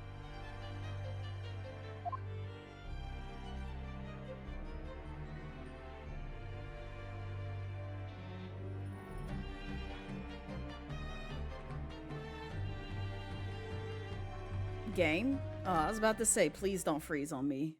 There was a lot of dialogue that we just went through, and I did not save my progress. Alright. Now we're actually at part 5. Thank God. It's the last chapter, y'all. We did it. We at least made it to the 5th chapter. The game free suspense. I will turn off this game and end stream. I will be like, listen, I'll come back once we get to part 5. We not doing this today. Tech has already betrayed me once. I'm not going through a second period of pain.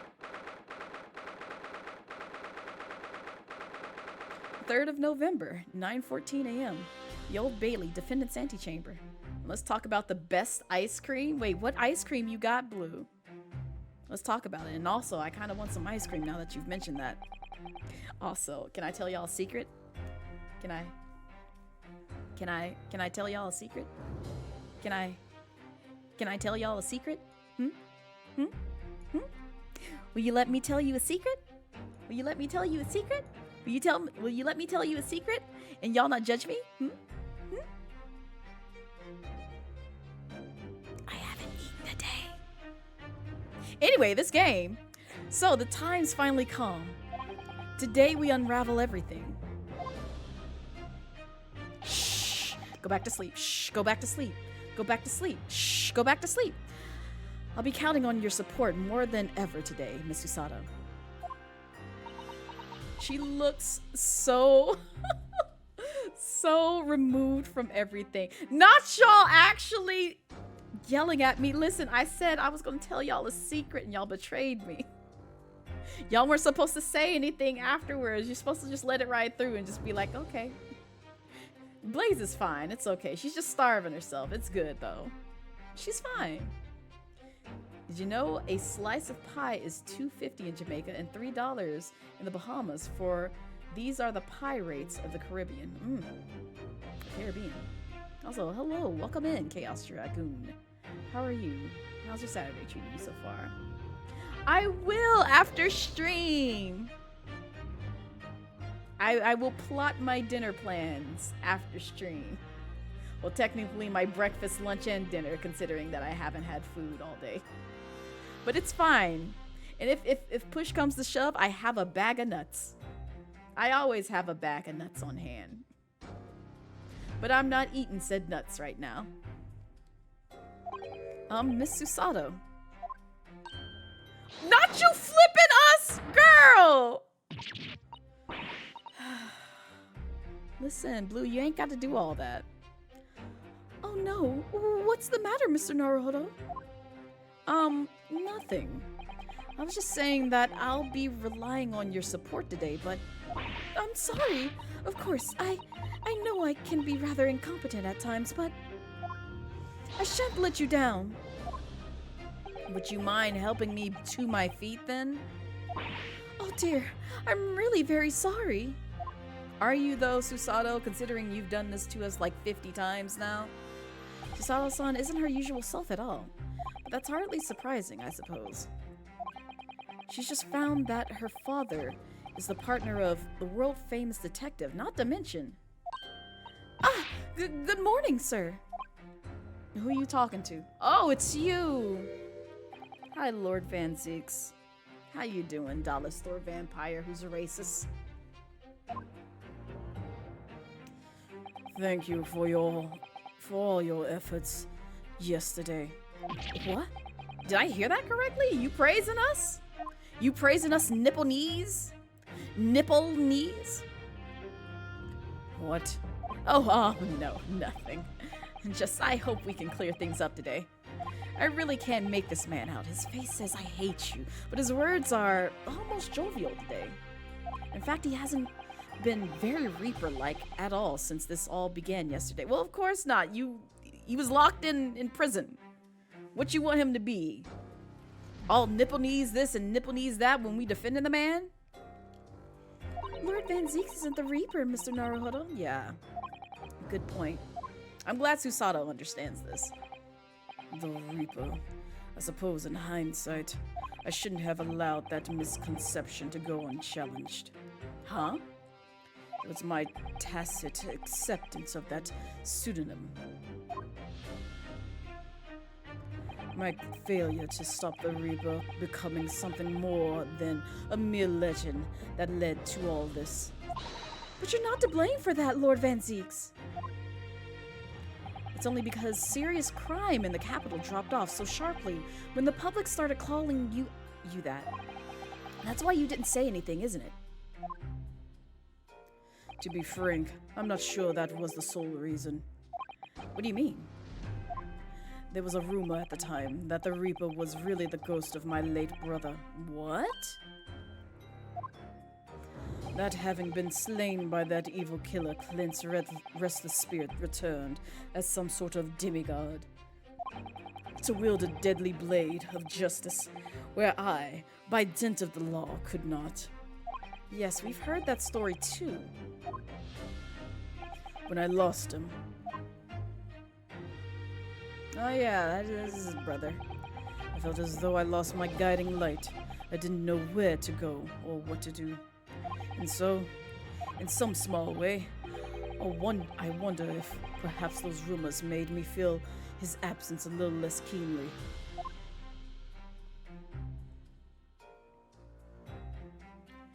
Even if I knew it was just an illusion, just some nonsense conjured up by an over-imaginative public. He was obviously extremely important to you, Lord Clint Van Zieks. Well, what's important now is uncovering the truth. That's all that matters. I know that you didn't take anyone's life. And I intend to prove that beyond a shadow of a doubt in court today. Oh, aren't you kind? I never thought I'd say this, but I can see it in your eyes. That burning desire to cut through all the lies and deception. I can't deny it any longer. You are a lawyer of absolute integrity. Thank you. Now tell me, why do I detect the scent of expensive tea leaves in the air? What? Oh, 'cause of Iris. Oh, Iris, when did you get here? Oh.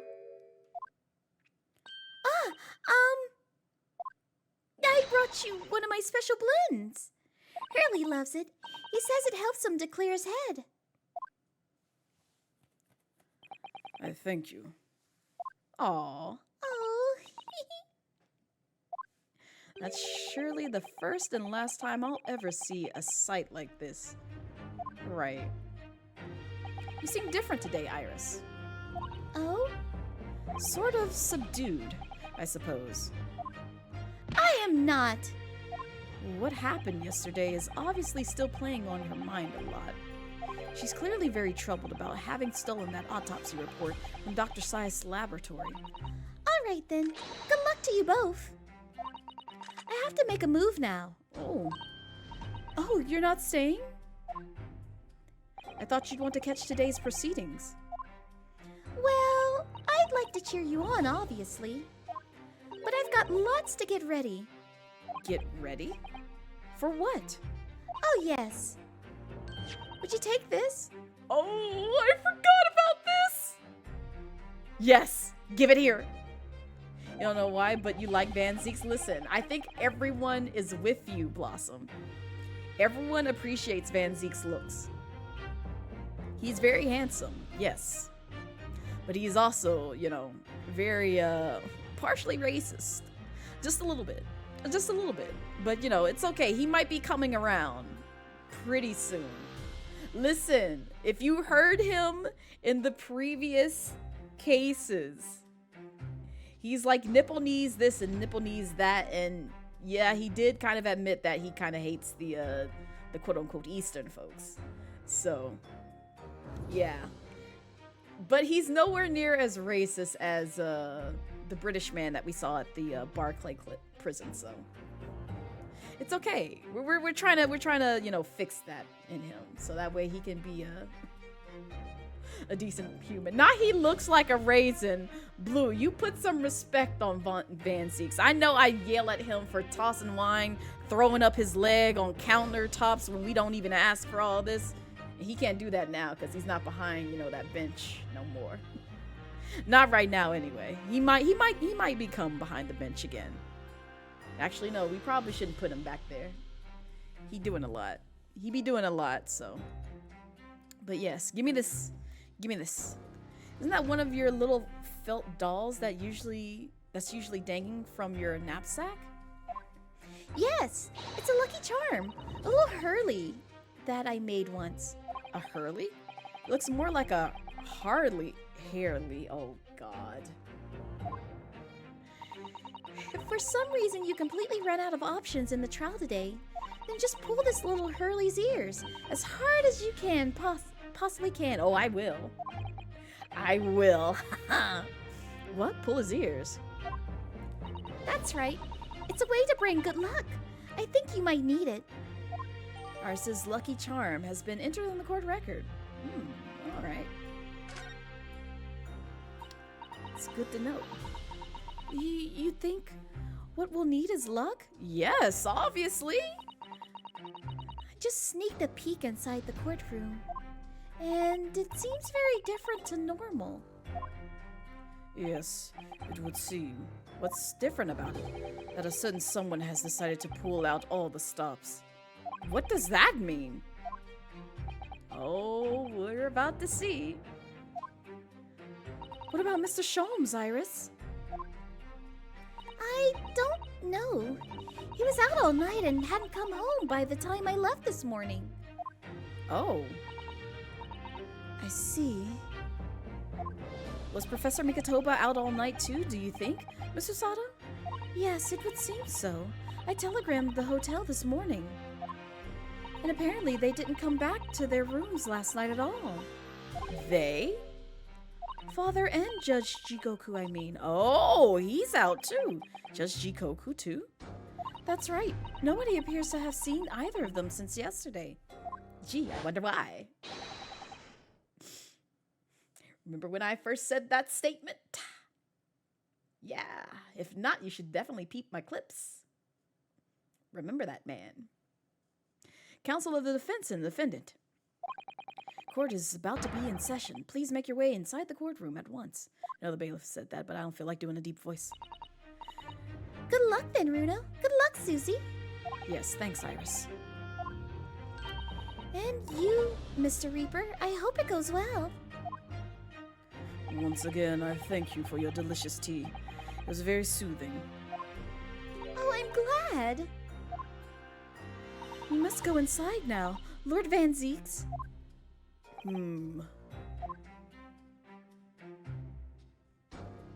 It's about to be a high intensity case because like every Ace Attorney case, the fifth one gives the most meat of the entire game. Lord Van Zeeks has always been the formidable prosecutor I've had to lock horns with in court.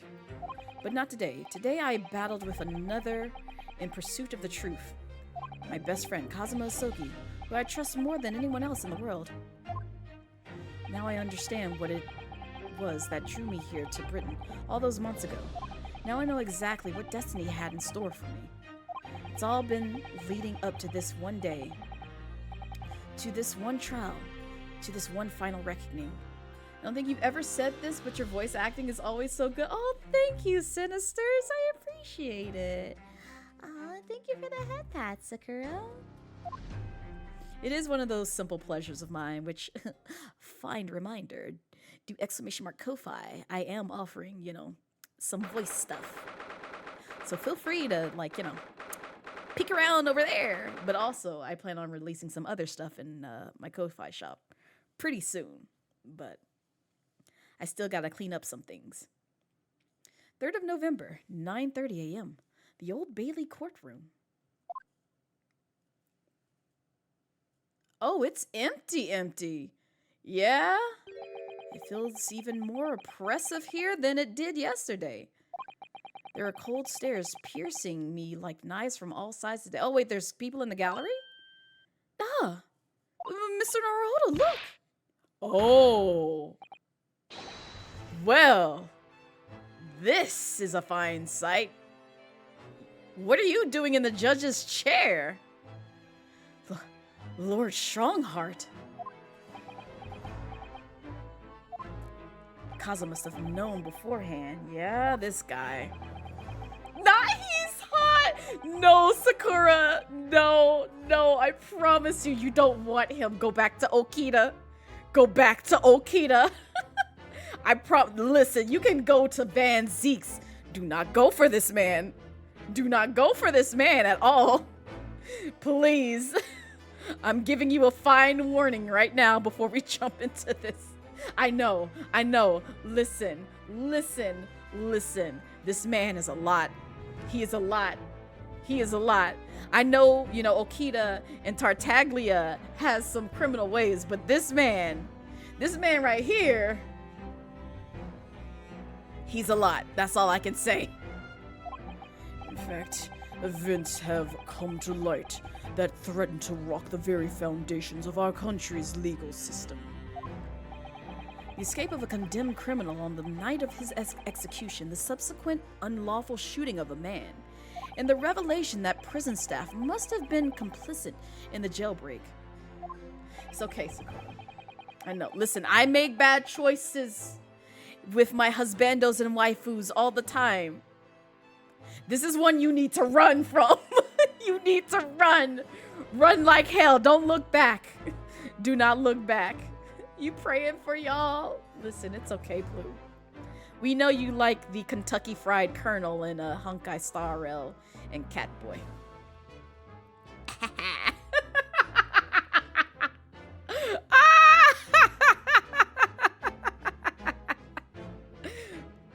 Britain is currently hosting influential members of the judiciary from countries all over the world. It's imperative that we uncover the truth in these proceedings to avoid international embarrassment. By royal decree, this will continue to be a closed trial. In one over which I, Mel Strongheart, exercise total and unequivocal authority. How you just gonna light their flame? Wouldn't this cause, this is a fire hazard. Why we just got this going? There's just flames everywhere. We don't care if the courtroom burns down. Hell, we blew it up in one case. Not in this game. In another game. You should play Dual Destinies. Seriously. Spoiler alert. The courtroom blew up in that game. As was the case in yesterday's proceedings, those here present in the public gallery are distinguished members of our judiciary assembled to bear witness to a fair judicial process. In other words, a collection of your acolytes, Lord Strongheart. On a personal note, I find this more distressing, Lord Van Zeeks. You are a prosecutor of exceptional talent. Much like your brother Clint, in fact. Oh. Ugh, I hate that gavel. That's nasty. In the name of Her Majesty the Queen, I hereby declare this court to be in session. For the trial of Barak Van Zeeks, who officially stands accused of murder. Oh, jeez. Side eye, his eyes! Counsels for the prosecution and defense, are you in full readiness to proceed? The defense is ready, my lord. As is the prosecution.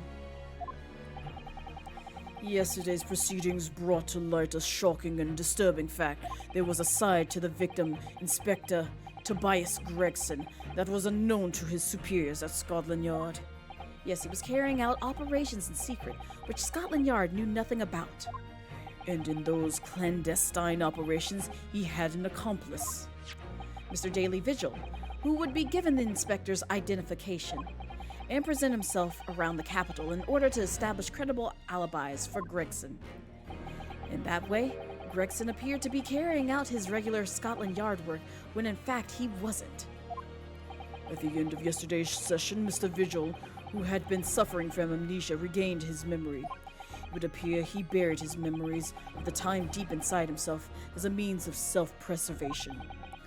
because whilst he was engaged as chief warder at Barclay Prison, he abet the convicts' escape. Mr. Vigil was currently recuperating at St. Sinners. He's recovered enough to give a signed statement about his movements on the day prior to the incident. He's formally admitted to posing as Gregson whilst investigating the Red-Headed League, which brings us to the crucial issue of the victim's time of death. The defense yesterday proposed a suggestion that the victim may have been killed off one day earlier. This was based largely on the discovery that the victim's pocket watch had not been wound. The prosecution has something to report on that subject, my lord. Really? Go ahead, Prosecutor Sogi. I met once again with the coroner yesterday to discuss the issue. She confirmed that the defense's suggestion could not be ruled out. Oh, yeah, that's right. It's entirely possible that Inspector Gregson was killed on October 31st, the day before his body was discovered. I have here an updated autopsy report that includes the amended details. But the official opinion of the investigation team was made clear yesterday. The time of death was 5 p.m. on November 1st. Okay, but you say this, but there's clarity that someone tried to disguise the real date and time of his death. There are indications of an attempt to disguise the real time of death. However, it seems that the natural decaying process of the victim's body may have been slowed by keeping it chilled. That's out of the question. There are no refrigeration devices in that part of London large enough to accommodate the human corpse. But again, somebody could have easily carried a body from a refrigerator, not anywhere within the vicinity, to that location. Hint, hint, nudge, nudge, wink, wink. In a large, container that is large enough to fit a human body. That we might have evidence of. My lord, this is more than just conjecture. There's evidence to support the idea. We must investigate it thoroughly. Very well.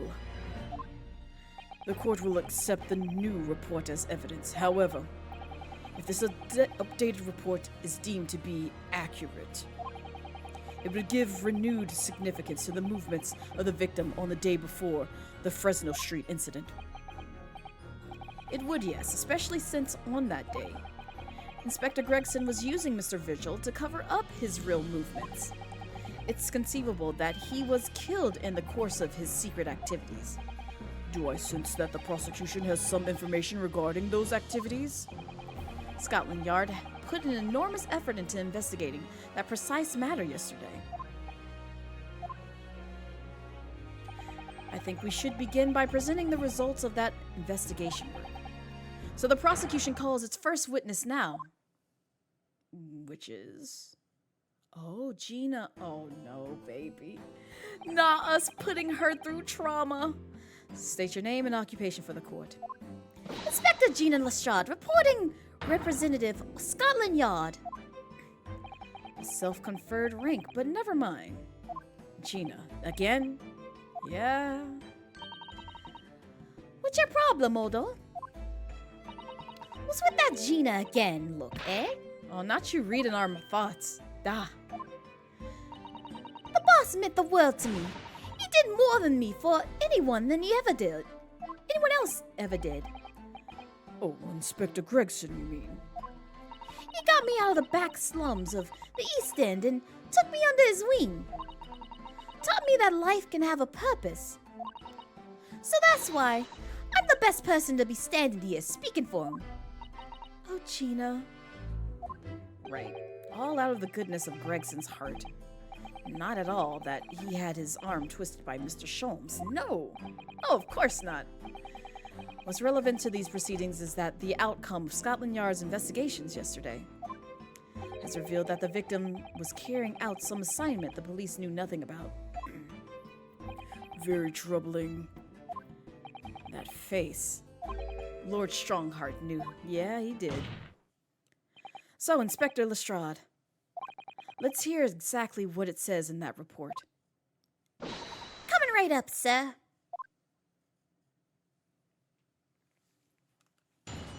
Oh boy, we get to press the witness again.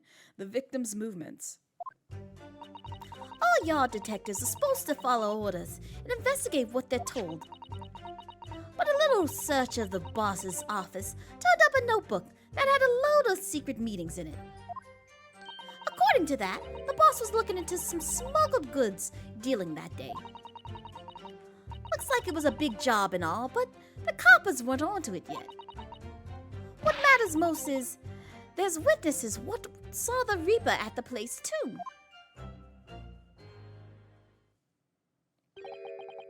Smuggled goods? I don't know, do I? I'm just telling you what was written in the book. Tobacco, tea, spices, medicines. Goods of all sorts flow into London by illegal channels from across the globe. It's well known that they're disposed of at regular black markets that take back in the capital. But the police are rarely able to locate them in time. So Inspector Gregson was investigating one of those black markets. It's been suggested that high-ranking government officials may be involved in black market activity. No doubt Gregson was trying to avoid details of his investigations being leaked to the involved parties. That would explain why he was operating on his own authority without the Yard's knowledge. And do we know where the dealings were taking place this time? In a particular room of a certain exclusive London gentlemen's club. And on the day in question, the accused is known to have been there. That's the conclusion of Scotland Yard's investigation into the matter. That can't be. We haven't heard anything about, this. Members of the club have testified to it. There's no question the accused, Barak van Zieks, was present. Oh. That would be very significant testimony then. Oh my, but Lord Van Zieks has made no mention of this at all. In short, Lord Van Zieks had ample opportunity to murder the victim. Did he, though? Very well then, counsel. For the defense, begin your cross-examination.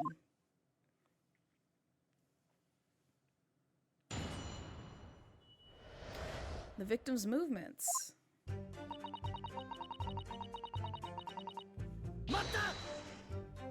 So, you follow orders, do you, Gina? Nah, not me. I'm above all that, you see. Of course you are. Oh, it's very on brand. Don't question it, Ryunosuke. The boss always had special orders for me. Grab us some fish and chips or go give Toby and grub. That kind of thing. So errands more than orders, then. This detective is still an apprentice, after all. Yeah, it makes sense. Yeah, well, this apprentice ain't one to sit around and wait to be told what to do, even by the boss. That's why I've been doing me own investigation into what happened. I didn't find much at first. But you found this little notebook, and then you started being nosy in it. So you went through Inspector Gregson's things? Yup, it's part of the independent Lestrade investigation. I'm sure your superiors would be delighted that you're taking the initiative to still and nose around things. So I snuck into the office when no one else was about. Because if anyone at the yard had seen me go in there, they would have turfed me straight onto the street. Of course they would. It's sounding less and less like an investigation and more like something else, you know? Her old lifestyle of what she used to do. The prosecution understands that it was this very detective who discovered the notebook. 997, look at you. You got that right. Nothing gets past Inspector Lestrade and trusty assistant, Chief Inspector Toby. We found it in one of the desk drawers that had a false bottom. That's impressive, right? So then I went and eyed myself where no one could find me so I could have a butcher's at what was written in it. Because if anyone at the yard had found me, they have turfed me straight on the street. You said that before. Heh. Not giving it in now, though, ain't I? And if it weren't for me, it wouldn't have never been found.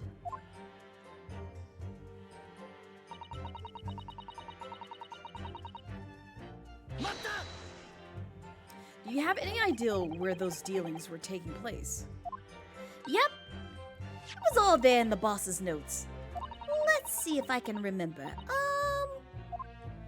As I already said, the illegal dealings were due to take place at a gentleman's club. Yes, I remember, but I was hoping to find out the name of the club. You think he's gonna give over that information that easily? That won't be necessary. What? It's conceivable that the club might be used again by the smugglers in the future. Therefore, the prosecution has been asked not to reveal the name of these proceedings. Oh. I don't know what all the fuss is about. It's right here. All I gotta do is read it out. And I could too. I've got this reading game buttoned up now. Oh, that's right. Can't I show you what I can do? Go on. What's the arm? The judge hasn't signaled his objection yet. I could try to find out. What should I do? Sure. This is a closed court. The proceedings are confidential. There shouldn't be any possibility of the information being leaked. As I explained, there is some possibility of politicians being involved in this affair. The prosecution is rightfully exercising caution, I imagine. No, my lord, the prosecution has no objection. Oh? Kazuma? There's no question that Inspector Gregson was looking into the black market dealings. However, it's not yet been established that he was on that particular trail on the day in question. The defense requires to know the club's name. The prosecution has no intention of being obstructed. You seem lost for words, Strongheart. Right then. I get to show off me reading skills. Go off, Gina. Apparently the smuggled goods deal was gonna happen at the gentleman's club called the Goose. Thought you were gonna say the Goose. The Goose? What sort of club is that? Also, I apologize for those trapped in the ad void. Enjoy and tell me what ads you see. I ain't got the foggiest. Clubs ain't exactly my thing. But I am kinda curious. They're not places where a foreign student like you would be readily admitted. Have you looked in the mirror recently? I tell you what. Me and Chief Inspector Toby could go in undercover. Could you, though? I could pick out a few good marks and see what else I could find out while I was in there. I really don't think you should go picking out anything. Anyway, that's where these black market dealings were going to take place, is it? Yeah, it's gotta be. That's what the lower ranking detectives at the yard reckon. Says the even lower ranking detective. Mm-hmm.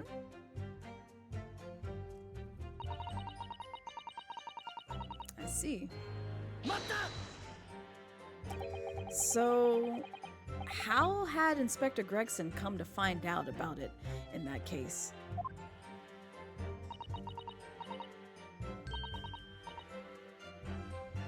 That's the question, ain't it? But I'm just an apprentice, so... And why did he inform Scotland Yard of his findings? Welcome back to those from the ad void. What did you see? What ads did they advertise towards you? Was it something interesting? Was it something good? Or was it just crap? Yeah, that's what I was asking myself, because, you know, I'm just an apprentice. And it suits you, yes. Anyway, the point is, something went on at the club, no question. Back from the ads, Apex and Chevron, oh. Two things I could do without. Really, because I have no aim and I don't go to Chevrons.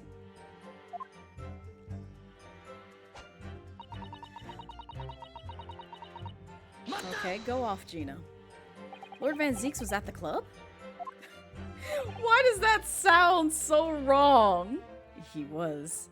Detectives who visited the club yesterday to make inquiries have confirmed it.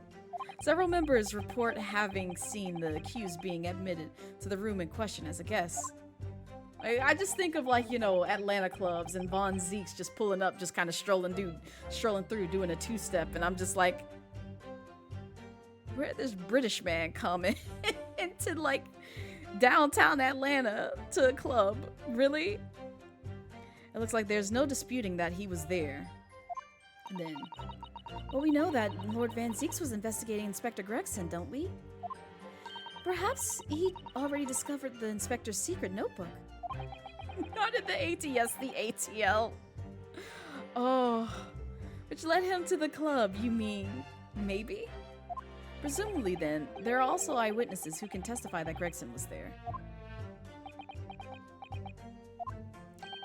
None have been identified at this time, no. So the all-important victim wasn't seen at this mysterious club. Oi!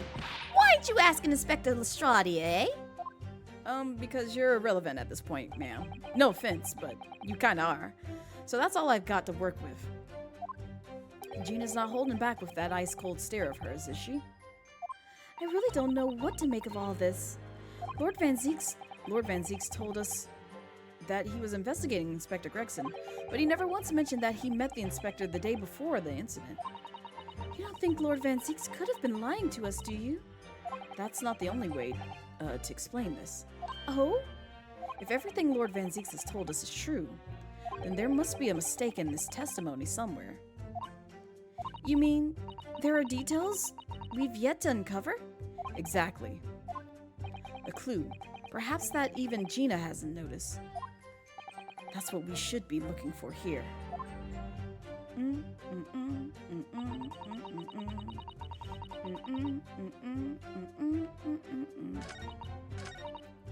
So, let's save real quick because I don't wish to get penalized. But I think I know what we have to do here. Which is look at some evidence real quick. Letter of introduction. Professor Mikotoba has wonderful handwriting, doesn't he? This dark-suited young man is not in the least bit untrustworthy. Is it just me, or does that make me sound extremely untrustworthy? I do wish he'd at least call you a nice young man. I'm really not sure that would help. It probably wouldn't.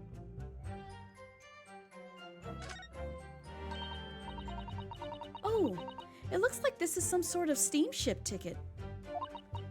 The SS Groose. First class cabin, 001. Yokohama departure. September 11th. Oh, that's a bad date. London arrival, 1st of November. Ah, that's the boat that Professor Mikotoba and Judge Jigoku came on from Japan, isn't it? Yes, I think it's called the Dunkirk on the north coast of France for a night before finally arriving in Dover.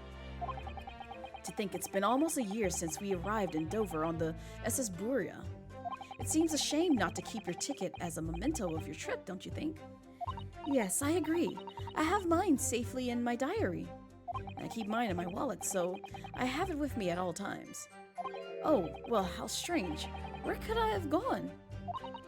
Are you like this on purpose, Mr. Naruhodo? Did I imagine it, or was that comment accompanied by a little sigh? The details of the letter introduction have been updated in the court record. Yes, it has been updated.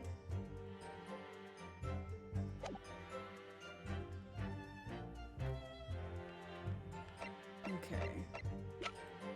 So one other thing I want to look at, because we never did inspect this. Oh, hold up, what's this claw mark?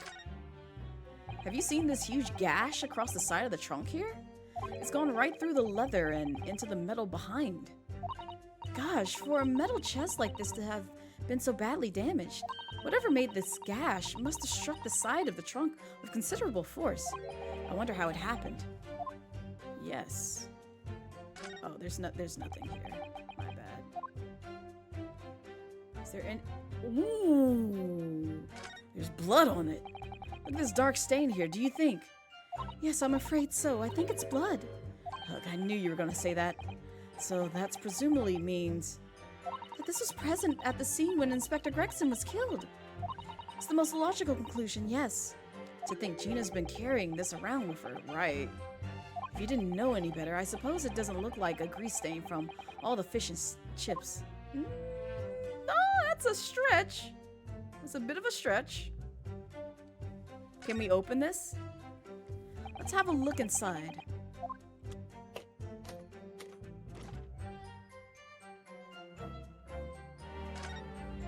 Look, there's something inside. Ooh, let's see. It appears to be a passport authorizing him to travel overseas.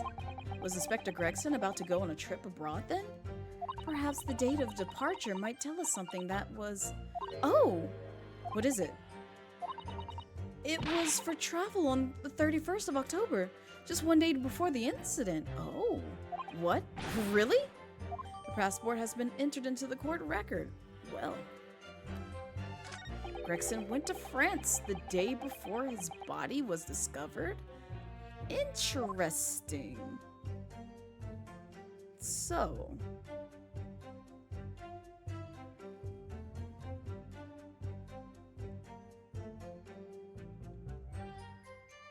I did.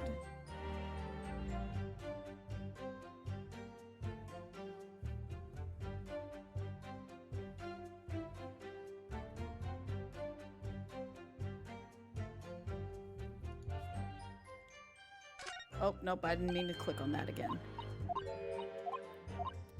But I did want to, I guess... Speak... Yeah, speak with Gina about something. Yep, we heard all that.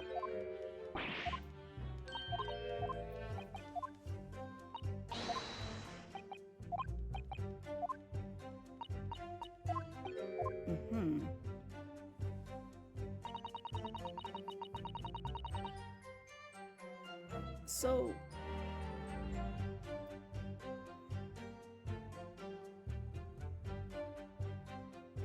I'm assuming this isn't right, because we know that this is a ship, like a ticket to someplace, and I think that's what we have to present here.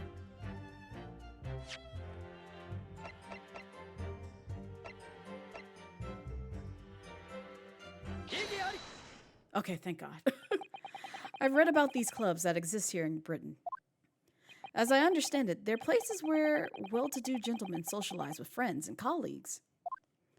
Don't imagine for a second that the foreign student like you would be admitted. Seriously, is your mirror cracked or something? Damn. Do we know for sure that the contraband dealings were definitely happening at a club called the Groose? Police are currently looking for evidence, but haven't found anything definitive yet. And I'm sorry to say that they probably won't. What do you mean by that? I mean that the place Inspector Gregson was secretly going to visit on October 31st may not have been a gentleman's club at all. You're showing very little irreverent attitude towards our country's police force there, Counsel. How about you back down and just let us get to the truth? If it wasn't a gentleman's club, then what was it?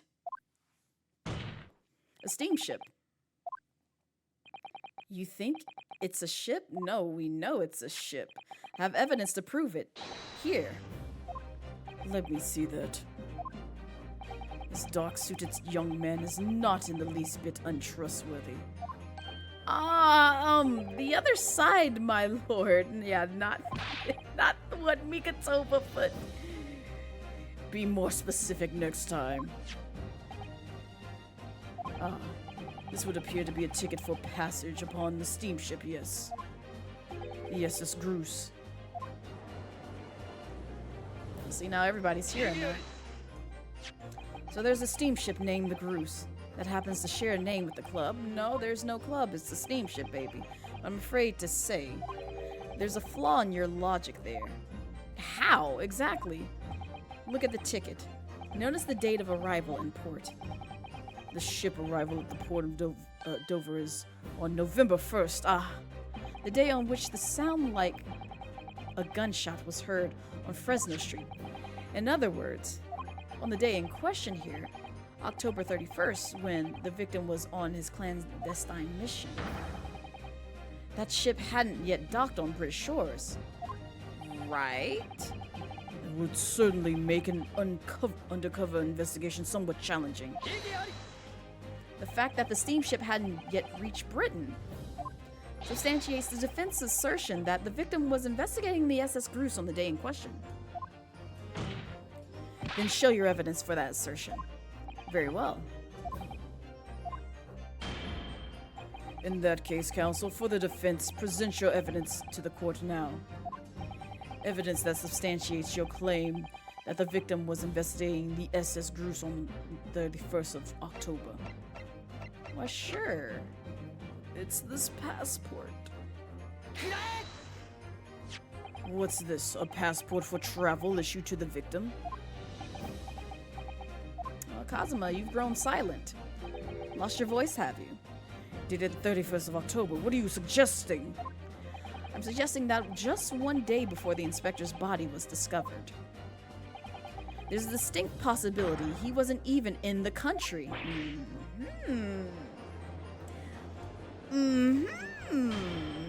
But we know he was on that boat. Order, order. This document is for passage to France. It does not appear to have been officially authorized. The day before the SS Grus arrived at Dover, it docked on the northern coast of France for a night. According to my father, who was on board at the port of Dunkirk. Dunkirk, France. What could possibly have taken the victim there? Not the ha ha ha ha. I'm impressed, Ryunosuke Naruhodo. I certainly didn't expect you to get your hands on that passport. Oh, so you knew? What? You mean you knew about this? Kazuma. You slick prick. The prosecution's strategy for this trial has been laid down by the Crown Prosecution Office. On the day before the incident, the victim was investigating contraband dealings at the London Club. As the outcome of Scotland Yard's investigations, and the line of prosecution has been asked to follow. But personally, I don't agree. I think the prosecution's office is trying to hide something. What? And now that you've expertly disproven their assertion, I intend to reveal what I believe that something to be. What are you playing at, Prosecutor Soge? The courtroom is a forum for the truth, my lord. Which is why it's my duty to present all the facts without exception. Let me guess. This is what your intention from the outset wasn't. The reason Inspector Gregson secretly made his way to the steamship docked in France on the day in question was to carry out a mission for the Reaper.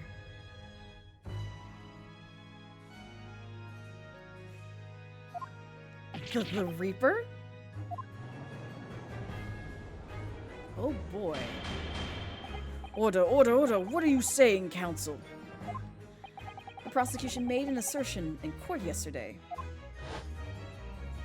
Inspector Gregson was investigating the identity of the Reaper. When he discovered the location of the man's secret hideout, he was killed. I'm sure everyone can imagine. By the Reaper's hand.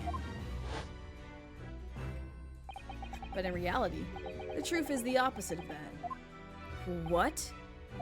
Inspector Gregson wasn't investigating the Reaper at all. He was, in fact, acting for the Reaper. So, you're saying the mission he was undertaking was, obviously, an assassination. Barak Van Zieks never carried out any of the actual killings. Whenever the Reaper's victims lost their lives, he always had a cast iron alibi. Oh. Which tells us that he must have had an accomplice.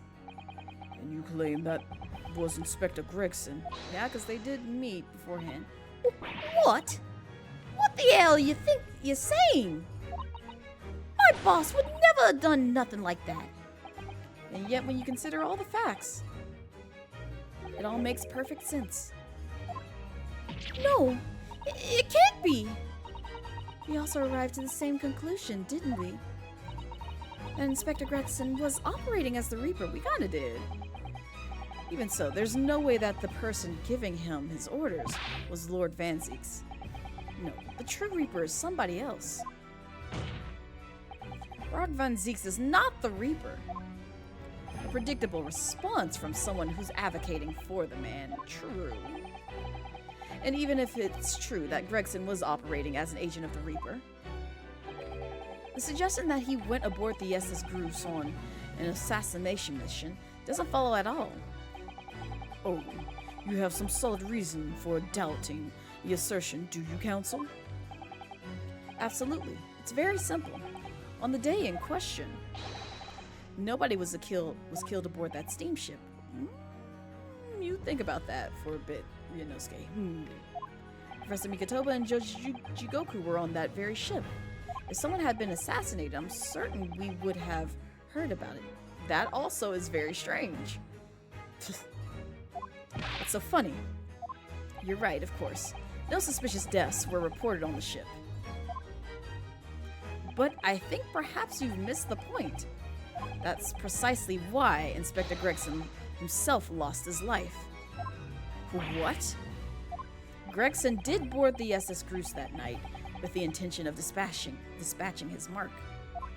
But his mission ended in failure. Failure? It seems that the defense hasn't yet grasped a very important detail here. What are you talking about? What detail? Inspector Gina Lestrade. Eh? What? The victim's notebook that you read an excerpt from earlier. That doesn't contain details of secret investigations at all. It describes 10 years of assassination plots to be carried out by the Reaper of the Bailey. You're lying! Even if all them bludgers what got taken out of him. The boss wasn't the Reaper. Poor Gina. There's no question that Tobias Gregson was heavily involved in the Reaper's activities. You may just be an apprentice, but if you've spent any time in Scotland Yard, you must have heard rumors. I ain't in nothing, and I don't believe a word of it. Awoo! Welcome in, Wild Wolf. How's your Saturday treating you so far? And testify again. As a representative of Scotland Yard, consider it your chance to defend your boss. I don't. I concur. The witness will give a new formal testimony. Miss Lestrade, you will tell the court everything you know about Inspector Gregson's secret notebook. Damn, I hate that for you, Gina.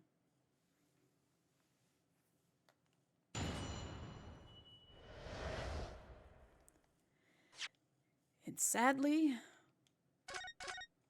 with that said,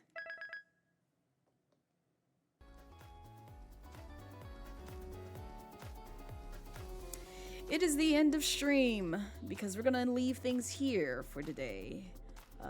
Hopefully next time, I don't know if we'll finish this case out, but we'll make some good headway the next time I play this game, which might be possibly either next week or the week-long donathon. It just kind of depends on where things align.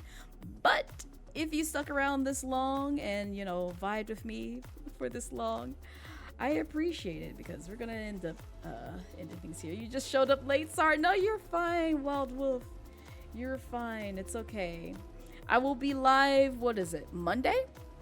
A bit later than my usual time. Normally I like to start things around noon, but I have some other things to take care of around that time. So I'm shooting for probably a little bit later in the evening, afternoonish times. Roughly about 3 p.m. or 4 p.m. Eastern Standard Time. So we'll just be doing some just chatting and catching up on some stuff with Honkai Star Rail because they got a new patch out or new release of characters and some other side story stuff that I need to tackle. So we'll tackle that then. But thank you guys for vibing with me as long as you did. Love your model, by the way, especially the blue curly hair. Thank you. I appreciate it. But if you did stick around this long, here are my socials. I am on Twitter. I am on Blue Sky. I do have a YouTube, so if you want to see some of my offline content, you can see it there. I need to edit some videos and post out some more stuff out there. I need to probably try and get that going tomorrow because it's going to be another Sunday, and that's when it's a good time to start pushing out some more videos. But I also have a VODs channel too, which is all that is linked in my YouTube and in that socials page there. And we also do have a Discord, so if you ever want to be, you know, part of the community, there are the instructions as to where you can join the community and get to know me a little bit more, as well as the rest of the Midnight Snacks. But for now, I am going to end things. Yo, Blaze, come here. I know what you're gonna do, Blake. I know what you're gonna do. I'm gonna get up real close, and Cassie's here, so y'all might tag team. Great job on the stream. Oh, thank you. Thank you. I try. I try. Shy fingers. I was waiting for something else to happen, but I see y'all surpassed my expectations by not doing the thing that I thought you would do, which is good. But also, hi, Cassie. Hi. Also, I see who... Ooh, we got two folks that I kind of want to raid into. Well, we'll raid into the first one that I see live right now. So, real quick, copy these raid messages because we're gonna go raid the lovely... Oh, God! I spoke too soon! I see! Y'all are some heathens, man. But we're gonna go raid Proper Darling. It looks like they are playing Pokemon Scarlet Violet. Scarlet Violet!